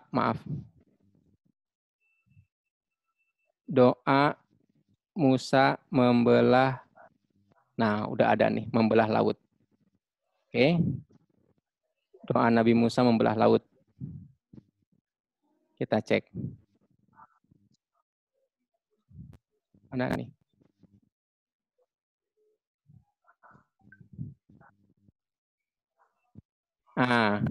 Kalau Latinnya tuh Allahumma lakal hamdu wa alaika al mustaka wa anta al mustain wa la haula wa la quwata illa billahil aliyyil azim. Artinya, ya Allah, segala puji hanya bagimu, hanya kepadamu lah kami mengadu, dan hanya kepadamu lah kami memohon pertolongan. Tiada daya untuk menghindari maksiat, dari tiada kekuatan untuk taat, kecuali dengan pertolongan Allah yang maha tinggi dan maha agung. Kurang lebih ini doanya ketika Nabi Musa dikasih tahu oleh Jibril, karena berkali-kali, 3 kali mukulkan tongkat ke lautan, tidak terbelah sama sekali. Malaikat Jibril datang mengajari doa ini, dan ketika dipukulkan barulah terbelah. Oke, Itu teman-teman semua doanya. Nah, saya kemudian mikir dalam hati saya saat saya dengerin ceritanya Pak si pembicara ya, saya bilang, ya elah, Allah kan masa sih Allah nggak tahu kesusahan Nabi Musa? Ya tolonginlah, gitu kan. Tolonginlah, nggak usah sampai berdoa segala, gitu kan. Itu pikiran nakal saya. Tapi kemudian terjawab bahwa Allah pengen mengajarkan yang namanya doa itu harus diucapkan. Maka ini juga sejalan dengan hadis Nabi, teman-teman semua, bagi yang Muslim, Nabi itu bersabda bahwa berdoalah sekalipun minta garam. Ya logikanya kalau Anda nggak punya garam, masa Allah nggak tahu kan gitu ya. Berdoalah sekalipun Anda minta garam. Artinya apa? Doa itu diucapkan. Tetapi ini juga bisa berarti hal yang kedua teman-teman semua, doa itu diucapkan, ucapan itu doa. Nah ini yang mengerikan nih. Doa itu diucapkan, ucapan itu doa. Oke, sekali lagi. Doa itu diucapkan, ucapan itu doa. Itu sebabnya kalau dalam akhlak Islam itu tidak boleh bercanda, sekedar bercanda. Ya udah kamu pulang aja deh ke rumah ibumu. Misalkan saya ngomong ke istri ya, itu nggak boleh walaupun niatnya bercanda. Kenapa? Jadi benar. Termasuk juga pernikahan. Kayaknya cakep nih, kita nikah yuk gitu loh. Itu ke misalkan ke orang gitu ya. Iyalah ke orang, masuk ke hewan. Ke orang. Itu nggak boleh gitu. Kalau walaupun niatnya bercanda itu nggak boleh. Artinya apa? Termasuk juga teman-teman semua, itu Rasulullah melaknat orang yang berbohong dengan niat bercanda agar orang lain tertawa. Oke, ini juga jadi peringatan sebenarnya untuk stand up comedy ya. Mereka kadang-kadang suka mengada-ada cerita. Padahal sebenarnya itu tuh nggak benar gitu. Contoh, ya nih aku tadi ngelewatin polisi tidur ya udah aku selimutin aja polisinya, ketawa semuanya. Oke, itu kan sebenarnya tidak benar. Karena tidak benar diselimutin tuh si polisi juga kan. Nah, Rasulullah itu melaknat orang-orang yang bercanda hanya untuk menjadi tertawaan orang lain. Karena candaannya bohong. Tapi kecuali kalau candaannya benar. Kayak gitu ya. Nah, artinya apa? Karena memang doa itu diucapkan dan ucapan itu doa. Setiap kali yang kita ucapkan itu doa. Nah, pernah kejadian kayak gini. Ada seorang ustadz nih. Seorang ustadz cerita. Bukan cerita, jadi saya itu kedatangan tamu kemarin, ustadz dan tetangganya. Saya itu kenal sama tetangganya. Nah, si ustadz ini sering berucap seperti ini, nggak sadar. Kalau misalnya ada yang bilang, iya uang itu berseliweran di mana-mana, katanya. Uang itu banyak berseliweran di mana-mana. Lalu si ustadz itu nyeletuk. Iya berseliweran, saking berseliwerannya nggak pernah datang tuh ke dompet saya. Nah, ketawa gitu loh. Iya, ketawa gitu. Tapi itu doa. Anda tahu nggak? Itu doa. Bahwa ketika Anda mengucapkan kata-kata itu doa. Doa itu diucapkan, ucapan itu doa. Oke, terlepas dari ustadz itu. Dulu saya pernah berkata begini. Ketika saya mahasiswa, saya itu bisnis Tiansi, tadi dibilang ya. Dan saat mahasiswa, saking saya kayanya, ini kebalikan sebenarnya. Itu saya punya hutang 30 juta teman-teman semua. Buat apa? Teh botol sosro beli di warung apa, saya pinjam uang ke teman, sama teman dicatat. Saya kemudian pernah beli nasi uduk, pinjam ke uang ke teman, sama teman dicatat. Semuanya dicatat, total tuh ada kali 30 juta. Itu beneran dicatat? Iya, dicatat beneran. Jadi saya punya teman, dia mencatat. Ketika saya bayar, hutang ke dia itu ada sekitar 12-15 juta. Catatannya ada, beneran. Itu dicatat setelah sekian tahun. Ternyata dia cukup teliti gitu ya. Sama hutang-hutang gede-gede ke yang lain lah. Nah, saya tuh pernah berucap begini ke leader saya. Dulu ya sebelum saya punya bisnis Tiansi, saya punya utang 30 juta berani-berani aja. Sekarang punya bisnis gede, ngapain saya takut sama hutang gede? Saya ngomong gitu, bercanda. Dan ternyata teman-teman semua, saya ditagih sama orang dengan tanda kutip begitu kejamnya gitu ya. Nggak punya duit, ya Allah. Saya punya utang sampai ditagih. Ya Anda mungkin pernah ngalamin ditagih dan Anda ngerasa Anda nggak punya harga diri gitu loh. Saya pernah di posisi itu. Dan ternyata itu bercandaan saya. Jadi doa itu diucapkan, ucapan itu doa. Jadi sekali lagi hati-hati dengan doa, hati-hati dengan ucapan. Nah, saya nggak punya uang.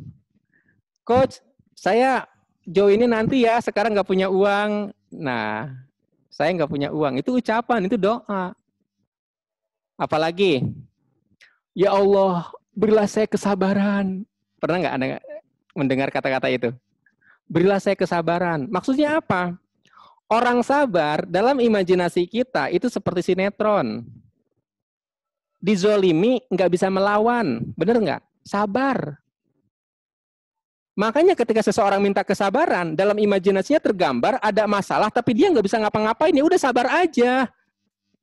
Padahal makna sabar yang benar adalah jadikan sabar dan sholat sebagai penolongmu. Allah menyukai orang yang sabar. Artinya apa? Kalau Anda sabar, Anda jadi temannya Allah. Maka kalau logika temannya Allah dan logikanya ditolong, berarti hidupnya tambah mulia dong. Mestinya ketika kita bilang sabar, kita tuh tambah mulia, tambah kaya, tambah berlimpah, tambah luar biasa. Bukan tambah punya masalah dan gak berkutik gitu kan. Jadi seseorang tuh salahnya tuh di situ. Beri saya kesabaran sambil mengimajinasikan masalah. Kalau ada uang ya, nah ini nih. Ketika di ini, ya udah coach saya mau ikut ya, nanti kalau ada uang. Kemudian Anda ngelihat barang belanjaan, teman katakanlah belanja sepeda, beli sepeda buat anaknya. Anda bilang, ya nak nanti kalau ada uang. Gitu. Oke? Kalau ada uang. Begitu ada duit, itu program buat belanja udah banyak banget tuh.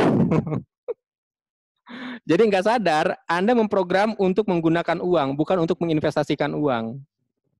Makanya begitu ada duit, belanja semua. Pikiran Anda itu, nih uang dipakai buat apa ya? Coba cek deh. Anda pernah nggak mikir dalam pikiran Anda, kalau pas ada duit, nih uang dipakai buat apa ya? Gitu. Itu karena memang Anda sering memprogram diri kalau ada uang, kalau ada uang, kalau ada uang. Oke? Coba kalau Anda katakan ketika Anda punya keinginan, kalau Allah mengizinkan, kalau Allah ridho ya. Oke? Jadi kekuatannya bukan di uang, tapi di Allah. Mestinya begitu. Atau kata-kata ini, baik saya coba. Baik coach saya coba. Pernah nggak Anda dengar kata-kata itu? Baik saya coba gitu loh. Artinya apa? Ketika Anda mengatakan saya coba, Anda membayangkan sulit. Coba perhatikan. Pernah nggak Anda mengatakan begini? Baik saya akan coba makan tiap hari. Pernah nggak Anda ngomong kayak gitu? Kan nggak pernah. Anda akan langsung mengatakan saya makan tiap hari. Artinya membayangkan diri sudah melakukannya. Beda ketika Anda disuruh minum, disuruh makan, Anda tahu rayap. Rayap tahu ya. Dan Anda tahu ratunya rayap. Ratunya rayap itu kayak ulat gitu loh, gede banget. Oke. Saya pernah disuruh makan itu sama ibu saya. Waktu saya kecil. Kalau Anda, tapi kata itu protein tinggi gitu loh. Katakanlah Anda sakit, disuruh makan itu. Pasti Anda bilang, baik saya coba. Kenapa saya coba? Ya mau dicoba aja dulu gitu. Dalam pengertian, Anda ngebayangin sulit dulu. Ngebayangin mustahil sebenarnya ini. Makanya menggunakan kata-kata coba. Dengan kata lain, ketika Anda mengatakan kata-kata saya coba, entah kenapa sebenarnya Anda membayangkan sulit dulu atau mustahil. Makanya hasilnya nggak signifikan. Oke. Saya berusaha sama dengan saya coba. Oke. Sampai di sini ada pertanyaan? Silakan sampaikan di kolom chatting.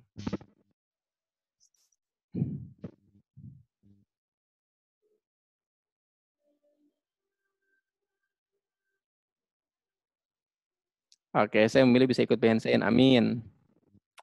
Kalimatnya yang harus disesuaikan dengan keinginan yang positif. Kalimatnya disesuaikan dengan yang positif. Ya. Oke. Jadi teman-teman semua, kunci di sini adalah, oke.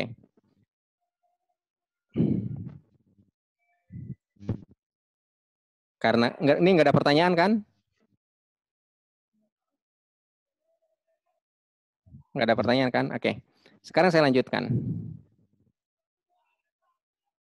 Nah, teman-teman semua, saya tadi bilang, saya nggak punya uang sekarang, Pak.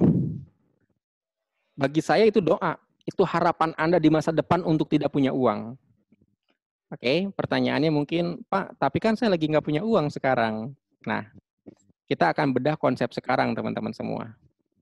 Konsep sekarang itu ambigu, di mana kita selalu bergerak dari masa lalu menuju masa depan. Setuju nggak? Dalam satu garis waktu. Pernah nggak Anda berhenti dalam satu garis waktu ini? Nggak bisa. Karena Anda bahkan seseorang sudah meninggal pun, itu dia lama-lama akan menjadi sejarah, akan menjadi sejarah, akan menjadi sejarah. Artinya jarak dia antara meninggal dengan titik sekarang itu semakin menjauh, semakin menjauh, semakin menjauh. Dengan kata lain, kita tidak pernah bisa mengatakan sekarang. Nggak pernah bisa. Coba cek. Kita sedang menonton Zoom meeting ini sekarang. Saya langsung matikan aja. Udah selesai. Kata-kata sekarang menjadi tidak berlaku. Menjadi berlaku saya menonton Zoom meeting tadi atau barusan. Oke? Jadi ketika Anda ingin menggambarkan sebuah pengalaman yang sudah terjadi, tidak bisa dikatakan dengan kata sekarang. Dan ketika Anda mengatakan, saya tidak punya uang sekarang, sebenarnya Anda ingin menceritakan bahwa Anda tidak punya uang barusan. Tetapi beberapa detik yang akan datang, Anda tidak tahu apakah tetap tidak punya uang atau akan punya uang. Paham? Membuat pernyataan, saya tidak punya uang sekarang, sama saja Anda mengatakan, saya tidak punya uang kemarin, tadi, sekarang, nanti. Kenapa? Karena akan berpindah dari sekarang detik ini menuju detik selanjutnya, menuju detik selanjutnya, menuju detik selanjutnya. Sepanjang pernyataan sekarangnya tidak Anda gugurkan, sepanjang itu pula Anda akan terus mengalami yang disebut sekarang tadi. Maka saya tidak punya uang sekarang, bagi saya itu mengerikan. Termasuk, hidup saya lagi susah Pak sekarang, astagfirullahaladzim. Ngeri banget. Saya lagi punya banyak masalah Pak sekarang, ntar aja ya Pak ya, jangan sekarang. Astagfirullahaladzim. Itu program banget itu. Doa banget. Kenapa? Karena makna sekarang tuh ambigu teman-teman semua. Nggak jelas. Sekarang itu ya detik ini. Tapi detik ini barusan tadi saya ngomong juga udah berlalu tuh beberapa waktu yang lalu. Oke? Nah, jadi bagaimana dong ngucapinnya? Apa kabar? Alhamdulillah saya baik. Oke? Kenapa? Poinnya Anda nggak bisa mengucapkan kesulitan-kesulitan Anda di bawah-bawah berulang-ulang, nggak bisa. Apa kabarnya? Aduh, saya lagi banyak utang. Banyak utang itu beberapa detik yang lalu. Anda tidak pernah tahu beberapa detik yang akan datang akan seperti apa kejadiannya. Ketika Anda mengucapkan, saya banyak utang, dan Anda terus mengucapkan itu, maka sepanjang Anda mengucapkan itu terus menjadi doa gitu loh. Oke? Itu sebabnya banyak orang yang nggak bisa bayar utang. Kenapa? Karena ucapannya gitu. Dia meyakini dirinya tidak punya uang sekarang, lagi susah sekarang, kayak gitu kan. Yang paling repot itu kalau orang udah cari simpatik dari orang lain. Cari simpatik dengan cara menceritakan keburukan-keburukannya, kesusahan-kesusahannya. Semakin diceritakan, semakin jadi itu doa-doanya.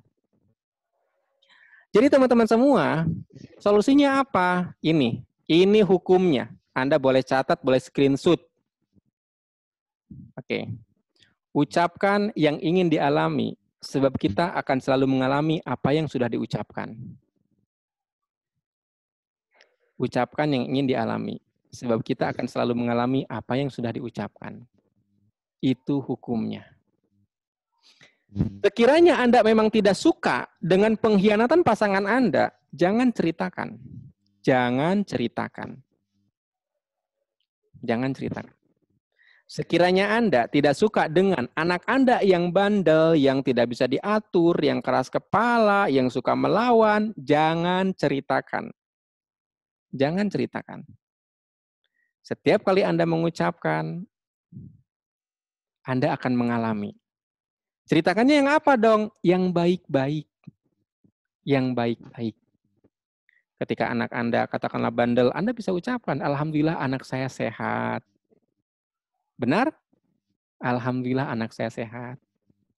Ketika Anda ngerasa bahwa Anda terbebani dengan hutang-hutang Anda boleh ucapkan, Alhamdulillah saya masih hidup.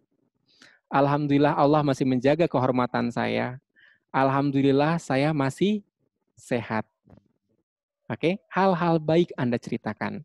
Dan itu bisa dimaknai sebagai ucapan syukur. Maka ketika Anda mengucapkan kalimat syukur, Anda akan mengalami seluruh pengalaman sesuai dengan ucapan syukur tadi. Oke, sip. Lanjut ya. By the way, jam berapa ini sekarang? 9. Nah, teman-teman semua. Sekarang, saya minta Anda untuk mengucapkan kata-kata ini.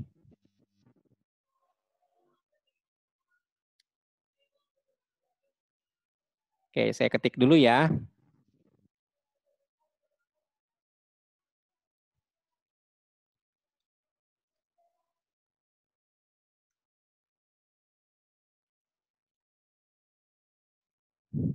Oke.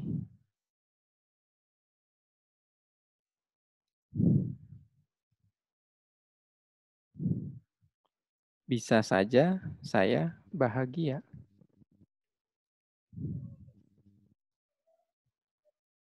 Mungkin saya bahagia.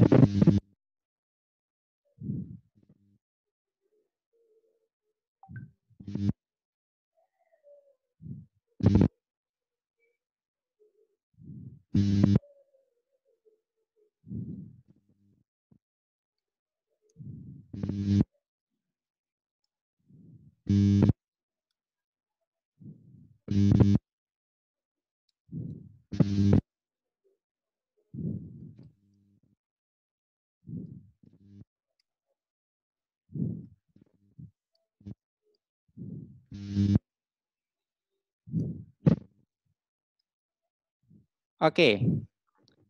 Anda kelihatan ya dari layar. Saya perbesar.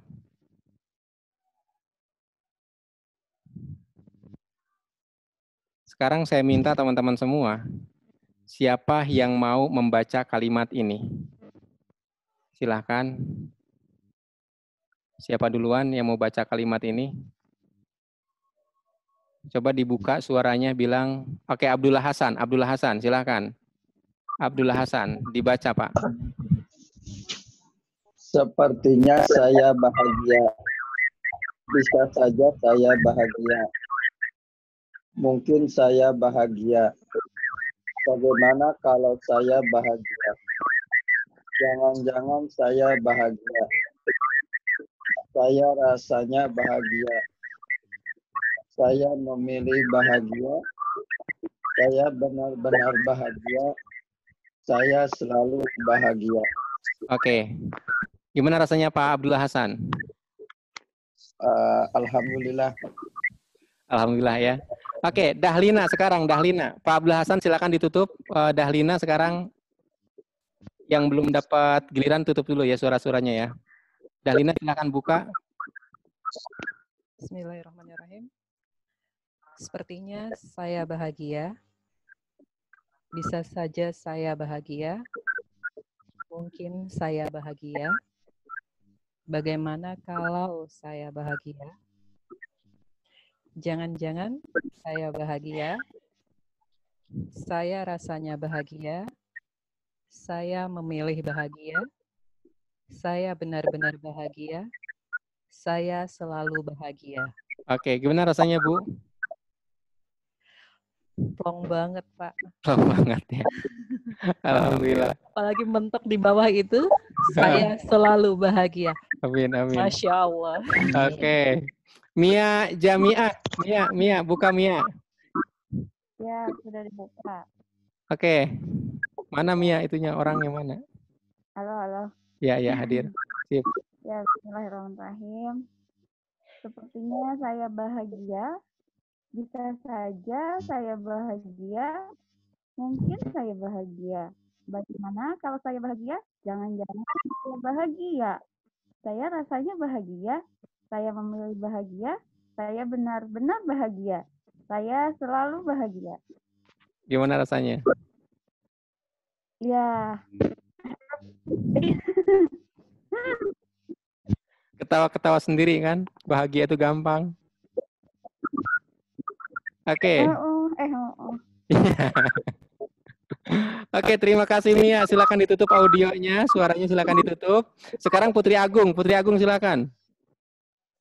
Siap, Coach. Bismillahirrahmanirrahim. Sepertinya saya bahagia. Bisa saja saya bahagia. Mungkin saya bahagia. Bagaimana kalau saya bahagia? Jangan-jangan saya bahagia. Saya rasanya bahagia. Saya memilih bahagia. Saya benar-benar bahagia. Saya selalu bahagia. Gimana rasanya, Bu? Oh, benar-benar bahagia. Amin. Oke, silakan ditutup ya. Kemudian lanjut ke Indah Widi. Silakan Indah Widi. Ini sampai Rahmawanti ya. Indah Widi sekarang silakan Ibu Indah Widi. Bismillahirrahmanirrahim. Oke, mana orangnya nih? Ada ya? Bismillahirrahmanirrahim. Sepertinya saya bahagia, bisa saja saya bahagia, mungkin saya bahagia. Bagaimana kalau saya bahagia? Jangan-jangan saya bahagia. Saya rasanya bahagia. Saya memilih bahagia. Saya benar-benar bahagia. Saya selalu bahagia. Gimana rasanya? Bahagia. Oke, Mas Rudi, silakan. Mas Rudi atau Pak Rudi, silakan masuk. Ya, Pak Sofyan. Ya, sok, yuk, silakan. Ya, lo. Sepertinya saya bahagia. Bisa saja saya bahagia. Mungkin saya bahagia. Bagaimana kalau saya bahagia? Jangan-jangan saya bahagia. Saya rasanya bahagia. Saya memilih bahagia. Saya benar-benar bahagia. Saya selalu bahagia. Gimana Pak Wow. harusnya, Pak? Luar biasa, Coach. Oke. Terima kasih, Coach. Siap, siap. Kemudian terakhir nih, Rahmawanti, silakan masuk.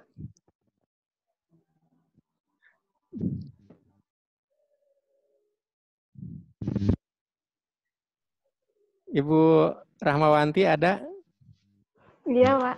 Oh ya, silakan. Sepertinya saya bahagia. Bisa saja saya bahagia. Mungkin saya bahagia. Bagaimana kalau saya bahagia?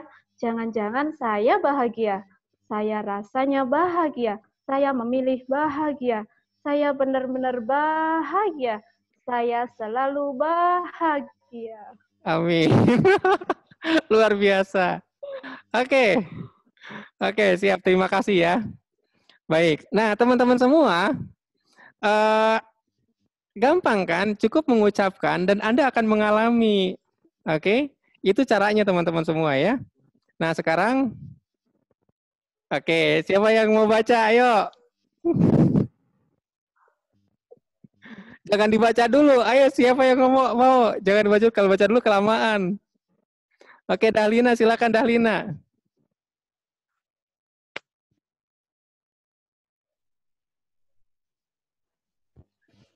Bismillahirrahmanirrahim. Uang, terima kasih sudah hadir dalam hidupku, sudah datang ke dompetku, kau memenuhi kebutuhanku, kau mencukupkan keperluanku. Terima kasih, silahkan datang lagi bersama teman-teman. Sepertinya saya bahagia. Alhamdulillah ya Allah. Uang. Terima kasih atas rezekimu, terima kasih atas kasih sayangmu, terima kasih atas perhatianmu dan penjagaanmu. Alhamdulillah, saya selalu berlimpah. Barakallah. Gimana Bu rasanya, Bu? Masya Allah. Alhamdulillah, Pak. Luar biasa. Oke. Sip, sip. Bentar ya, ini saya tutup dulu semuanya. Saya tutup dulu. Nanti yang dapat giliran bersuara di kolom chat ya. Di kolom chat kalau mau ya. Nanti saya panggil. Jadi begitu saya panggil, baru Anda buka. Sebelum dipanggil, jangan buka suaranya dulu ya. Biar nggak tumpang tindih. Nah, tadi kemudian Nia, Ibu Nia. Silakan Bu Nia, baca Bu Nia.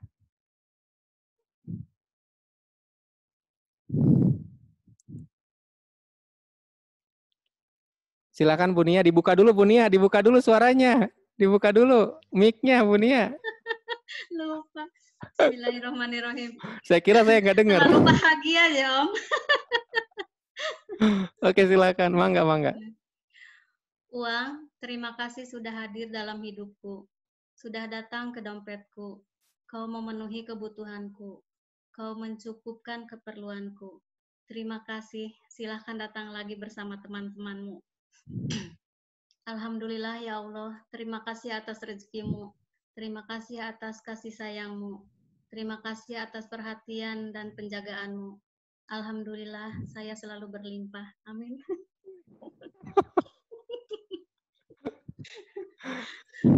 Oke, enak kan Bu?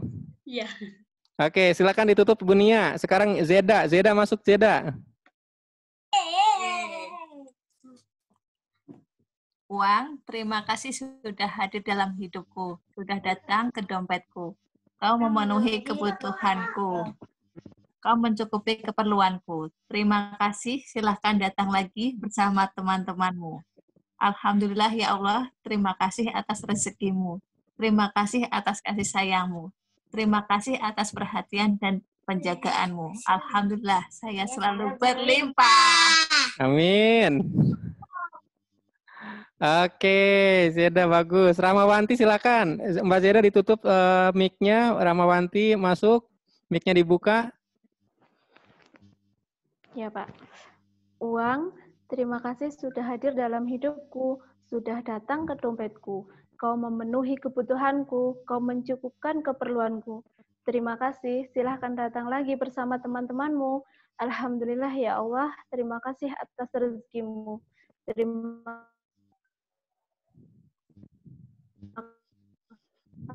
kasih, terima kasih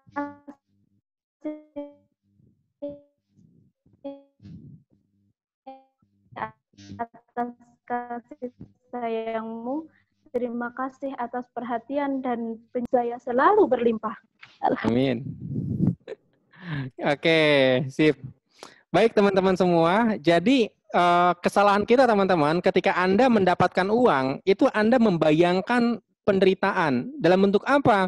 Anda membayangkan pengeluaran, Anda membayangkan uang ini berkurang, Anda membayangkan pengeluaran ini jadi hilang, uang ini jadi hilang, sehingga Anda ngerasa kecewa gitu dengan uang ini. Atau malah Anda ngerasa sedih dengan uang ini. Atau Anda ngerasa sesak dengan uang ini. Atau Anda ngerasa sempit hati dengan uang ini. Paham nggak?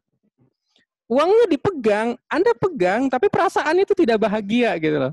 Pernah nggak Anda ngerasa terbebani saat megang uang? Terbebani karena apa? Karena ingat kebutuhan-kebutuhan. Kata uang, gua datang salah, nggak datang salah, gimana sih? Jadi istighfar ya. Nyalahin duit. Duit juga pusing disalahin mulu. Datang salah, nggak datang salah katanya. Giliran nggak datang didoain, udah datang di ini apa? Dicemberutin gitu loh. Jadi gitu ya teman-teman semua ya. Ketika ada uang, ketika Anda ngelihat bahwa dompet Anda itu ternyata sudah kosong, Anda berterima kasih, uang sudah hadir di dalam dompet Anda. Uang sudah memenuhi kewajiban-kewajiban Anda dan uang sudah menjaga kehormatan Anda. Paham ya? Ucapkan terima kasih gitu loh. Sama seperti tamu yang udah datang, ucapkan terima kasih sudah datang dan Anda bilang, kapan-kapan kesini lagi ya, kan enak, bener nggak? Ketimbang, ya tamu lagi datang lagi, kok kamu lagi datang, gue kan tahu nggak sih, gue tuh lagi banyak kerjaan. Ya Allah, itu gak enak banget tamu digituin. Oke? Sip, teman-teman semua? Nah, ini testimoni member Behind the Scene yang praktek ya. Jadi kalau di Behind the Scene itu nanti teman-teman semua kita akan bikin bertahap ya, tahapan-tahapannya, urutan-urutannya, bagaimana agar si imajinasi tadi menjadi clear, menjadi nyata gitu kan. Terapinya juga, sebenarnya sih terapinya ada di sini, cuma bedanya kalau ini kan Anda ngerjain terapi sendiri, tapi kalau seandainya di Behind the Scene itu dipandu ya, ada buku panduannya lagi. Nah singkat cerita nih orang Anda lihat di paragraf ketiga deh, ketika ikut kelas Behind the Scene, pencapaian yang saya inginkan, yang masih pencapaian yang ingin saya capai masih terasa jauh. Tapi sepulangnya dari sana makin yakin Allah akan memberikan apa yang saya minta. Kemudian di paragraf keempat, alhamdulillah pencapaian yang saya targetkan untuk terwujud akhir tahun ini akhirnya diwujudkan kemarin sore. Saya tanya kan apa sih yang diwujudkan kemarin sore? Dia bilang tercapai peringkat eksekutif Elite Diamond dan artinya itu mendapatkan uang 250 juta cash. Oke. Kalau seandainya ikut Behind the Scene dan Anda jadi dapat uang segitu kan balik modalnya jauh lebih besar gitu ya. Tapi poinnya bukan itu yang dijanjikan, bukan. Lebih kepada bahwa kalau seandainya memang kayak gini teman-teman semua, nih kalau saya kasih ilustrasi ya. Saya ngasih ilustrasi.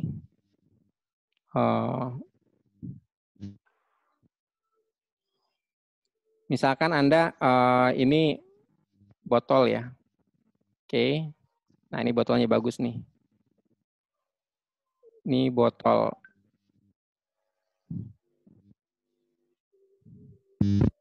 Ini aja nih. Oh enggak, ada bikin aja di sini. Oke, ini gambar botol ya. Kita bikin gambar botol.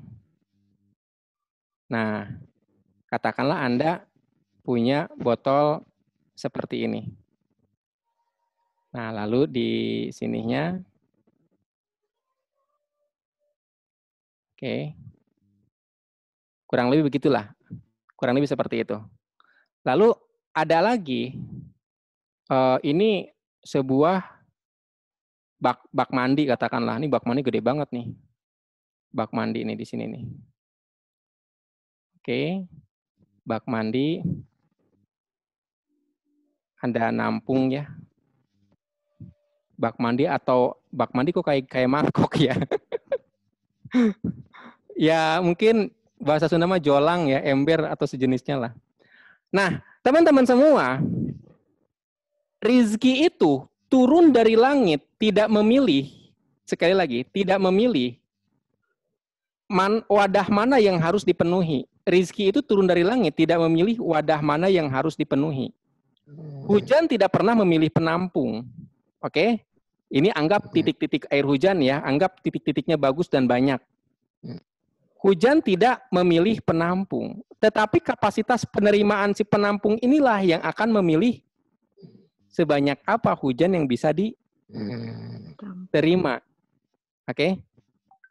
Sebanyak apa hujan yang bisa diterima, sebanyak apa hujan yang bisa ditampung. Nah, dengan kata lain teman-teman semua, sering dari kita bukan tidak punya rizki, bukan. Tapi memang membatasi rizki. Nah, di Behind the Scene ini kita akan bikin program bagaimana caranya secara bertahap kapasitas penerimaan Anda tuh melebar. Oke, melebar. Nah, maka tahapan pertama Anda ikut Behind the Scene dulu, nanti setelah itu kita lanjutkan ke tahapan-tahapan selanjutnya sampai Anda bisa punya penghasilan puluhan juta dan lain-lain. Sip, sampai di sini ada pertanyaan? Oke, kalau tidak ada, saya cukupkan teman-teman semua, karena ini nanti buat yang kedua. Ini udah jam 21.13 ya. Oke. Ada pertanyaan? Ada apa tuh pertanyaannya? Silakan, kalau mau ditanyakan silakan buka audionya ya.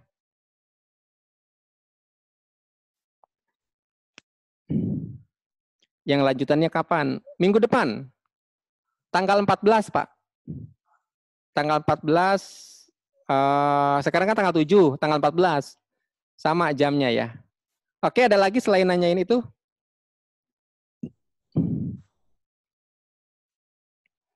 Oke, kalau nggak ada, saya sudahi sampai di sini saja pertemuan kita. Ini benar yang nggak ada ya? Aman. Ada apa ya? Apa Mia? Apa Teh Mia? Pertanyaannya silakan dibuka. Dibuka audionya maksudnya. Silakan Teh Mia kalau mau ditanyakan.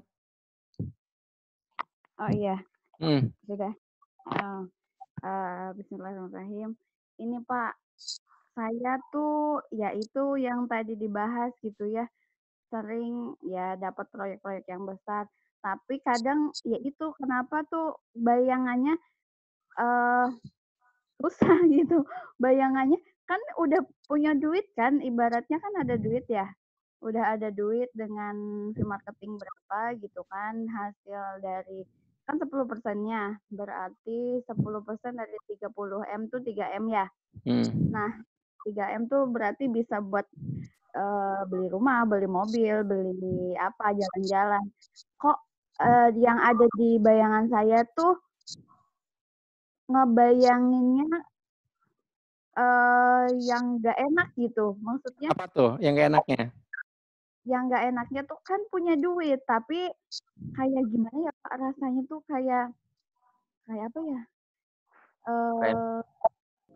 Apa ya? Kayak gimana sih itu kayak ngerasain nggak di posisi itu. Jadi pas sadar kan punya uang ngapain repot-repot kayak misalnya nggak bawa oleh-oleh, nggak bawa nggak beli-beli belanjaan kayak gitu kan, nggak belanja gitu.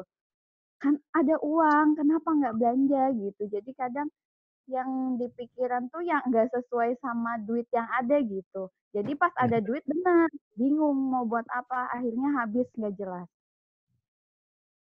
Oke.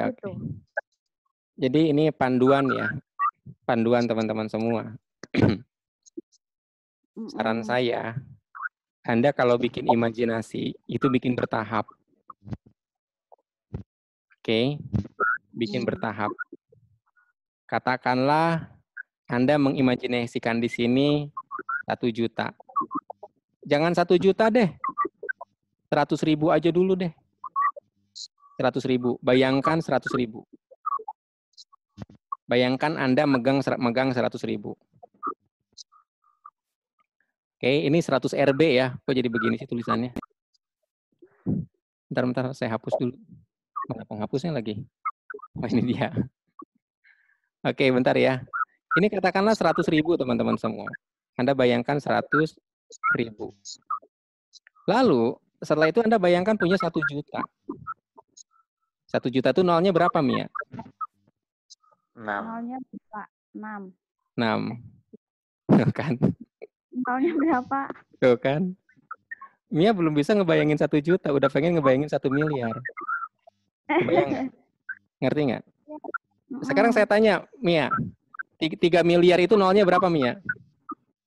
12. 12. Oke, tadi kan Mia bilang pengen rumah. Rumah itu harganya berapa yang mau Mia beli dengan uang 3 miliar itu? Kalau uangnya 3 miliar, rumahnya 750 juta. Oke, mobilnya nilainya berapa? 330 juta. Oke, sip, nggak apa-apa. Jadi teman-teman semua, ini pengalaman saya pribadi ya. Saya membayangkan 100.000, alhamdulillah nyaman. Membayangkan 1 juta, alhamdulillah nyaman. Saya naikin lagi tuh, membayangkan 10 juta. Ngebayangin di mana, Pak? Saya ngebayangin saldo rekening saya itu sekian. 10 juta. Ini juga masih nyaman. Saya bayangkan lagi 100 juta. Oke, ini juga masih agak sesak sih.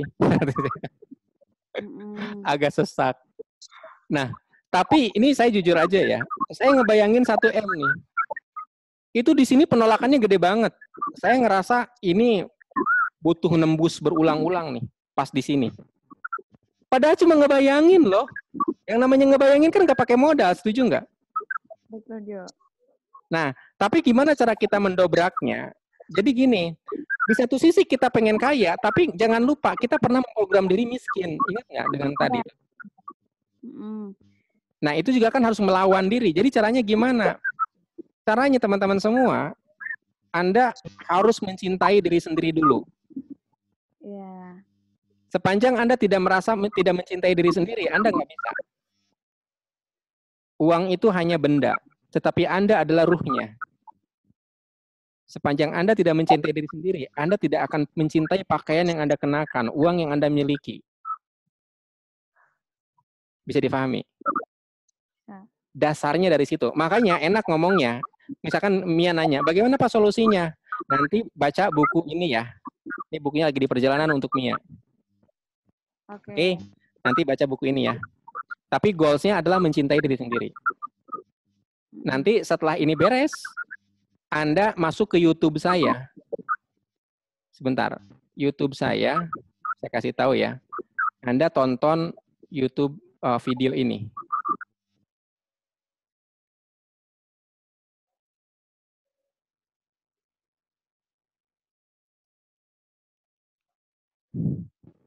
Dan jangan lupa subscribe segitunya. Sudah. Amin. Oke, yang ini nih. Cara rilis mental block dengan mudah. Jadi, bayangkan tiap tahapan uang tadi, di setiap tahapan uang tadi, Anda ucapkan kalimat-kalimat yang diajarkan di sini. Kalau rilis mental block itu membayangkan orang tua. Tetapi kalau untuk dream, untuk impian, bayangkan impiannya dan ucapkan dengan cara yang sama. Ucapkan dengan cara yang sama, ikuti kalimat ini. Saran saya, jangan lompat ke angka besar. Tapi Anda harus menembus dari angka kecil dulu. Kenapa? Biar kayak pipa. Biar kayak pipa saling terhubung dari satu ujung ke ujung lain. Dari satu ujung realitas hidup Anda dengan ujung yang lain impian Anda. Itu terhubung semuanya. Jadi jangan lompat. Bayangkan 100.000. Pegang 100.000. Anda ucapkan kalimat yang diajarkan di video ini. Setelah itu naik lagi 1 juta, 10 juta, 100 juta.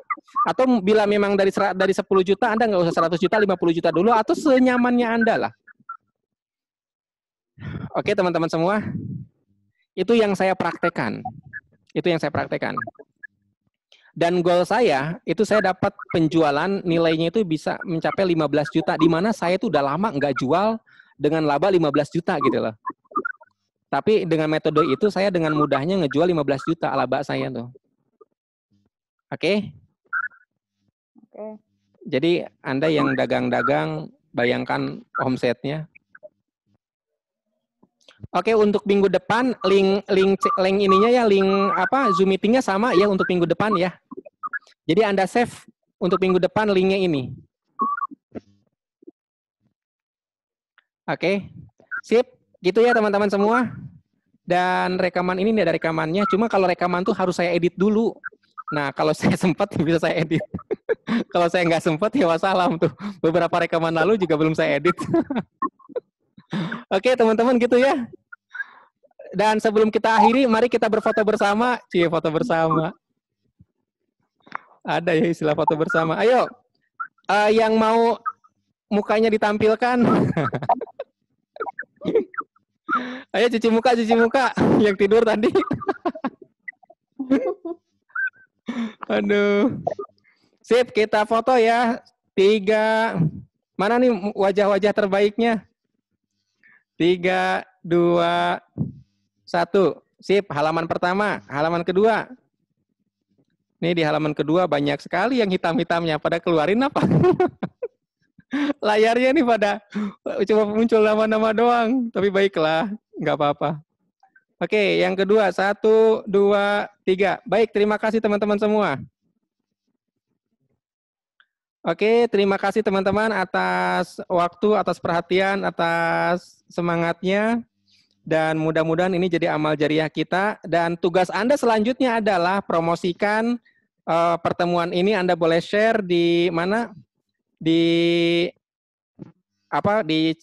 Facebook Anda, di Instagram Anda, apa ya materi yang Anda alami, materi yang Anda terima. Dan jangan lupa ini ya. Jangan lupa tag saya kalau di Instagram tuh Ahmad Sofyan Hadi, ada lagi kelas afirmasi online. Terima kasih, itu saja teman-teman semua dari saya. Kalau ada yang salah dan saya akui saya banyak salah, saya mohon maaf banget ya.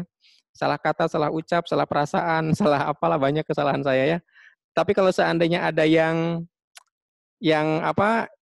baik-baik itu dari Allah ya, bukan dari saya. Mohon maaf, Anda jangan pernah bilang bahwa ini ilmu saya. Jangan pernah bilang ini ilmu saya. Ini bukan ilmu saya, ini ilmu Allah. Setuju ya? Oke, tolong dijaga. Ini ilmu Allah. Terima kasih. Assalamualaikum warahmatullahi wabarakatuh. Waalaikumsalam. Waalaikumsalam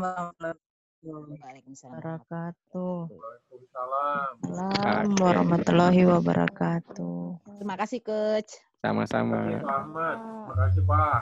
Ya, sama-sama. Oke. Waalaikumsalam warahmatullahi wabarakatuh. Terima kasih, Coach. Sama-sama. Oke. Terima kasih, Pak. Ya, sama-sama. Saya izin ya dikeluarin diakhiri semua pertemuannya ya. Ya.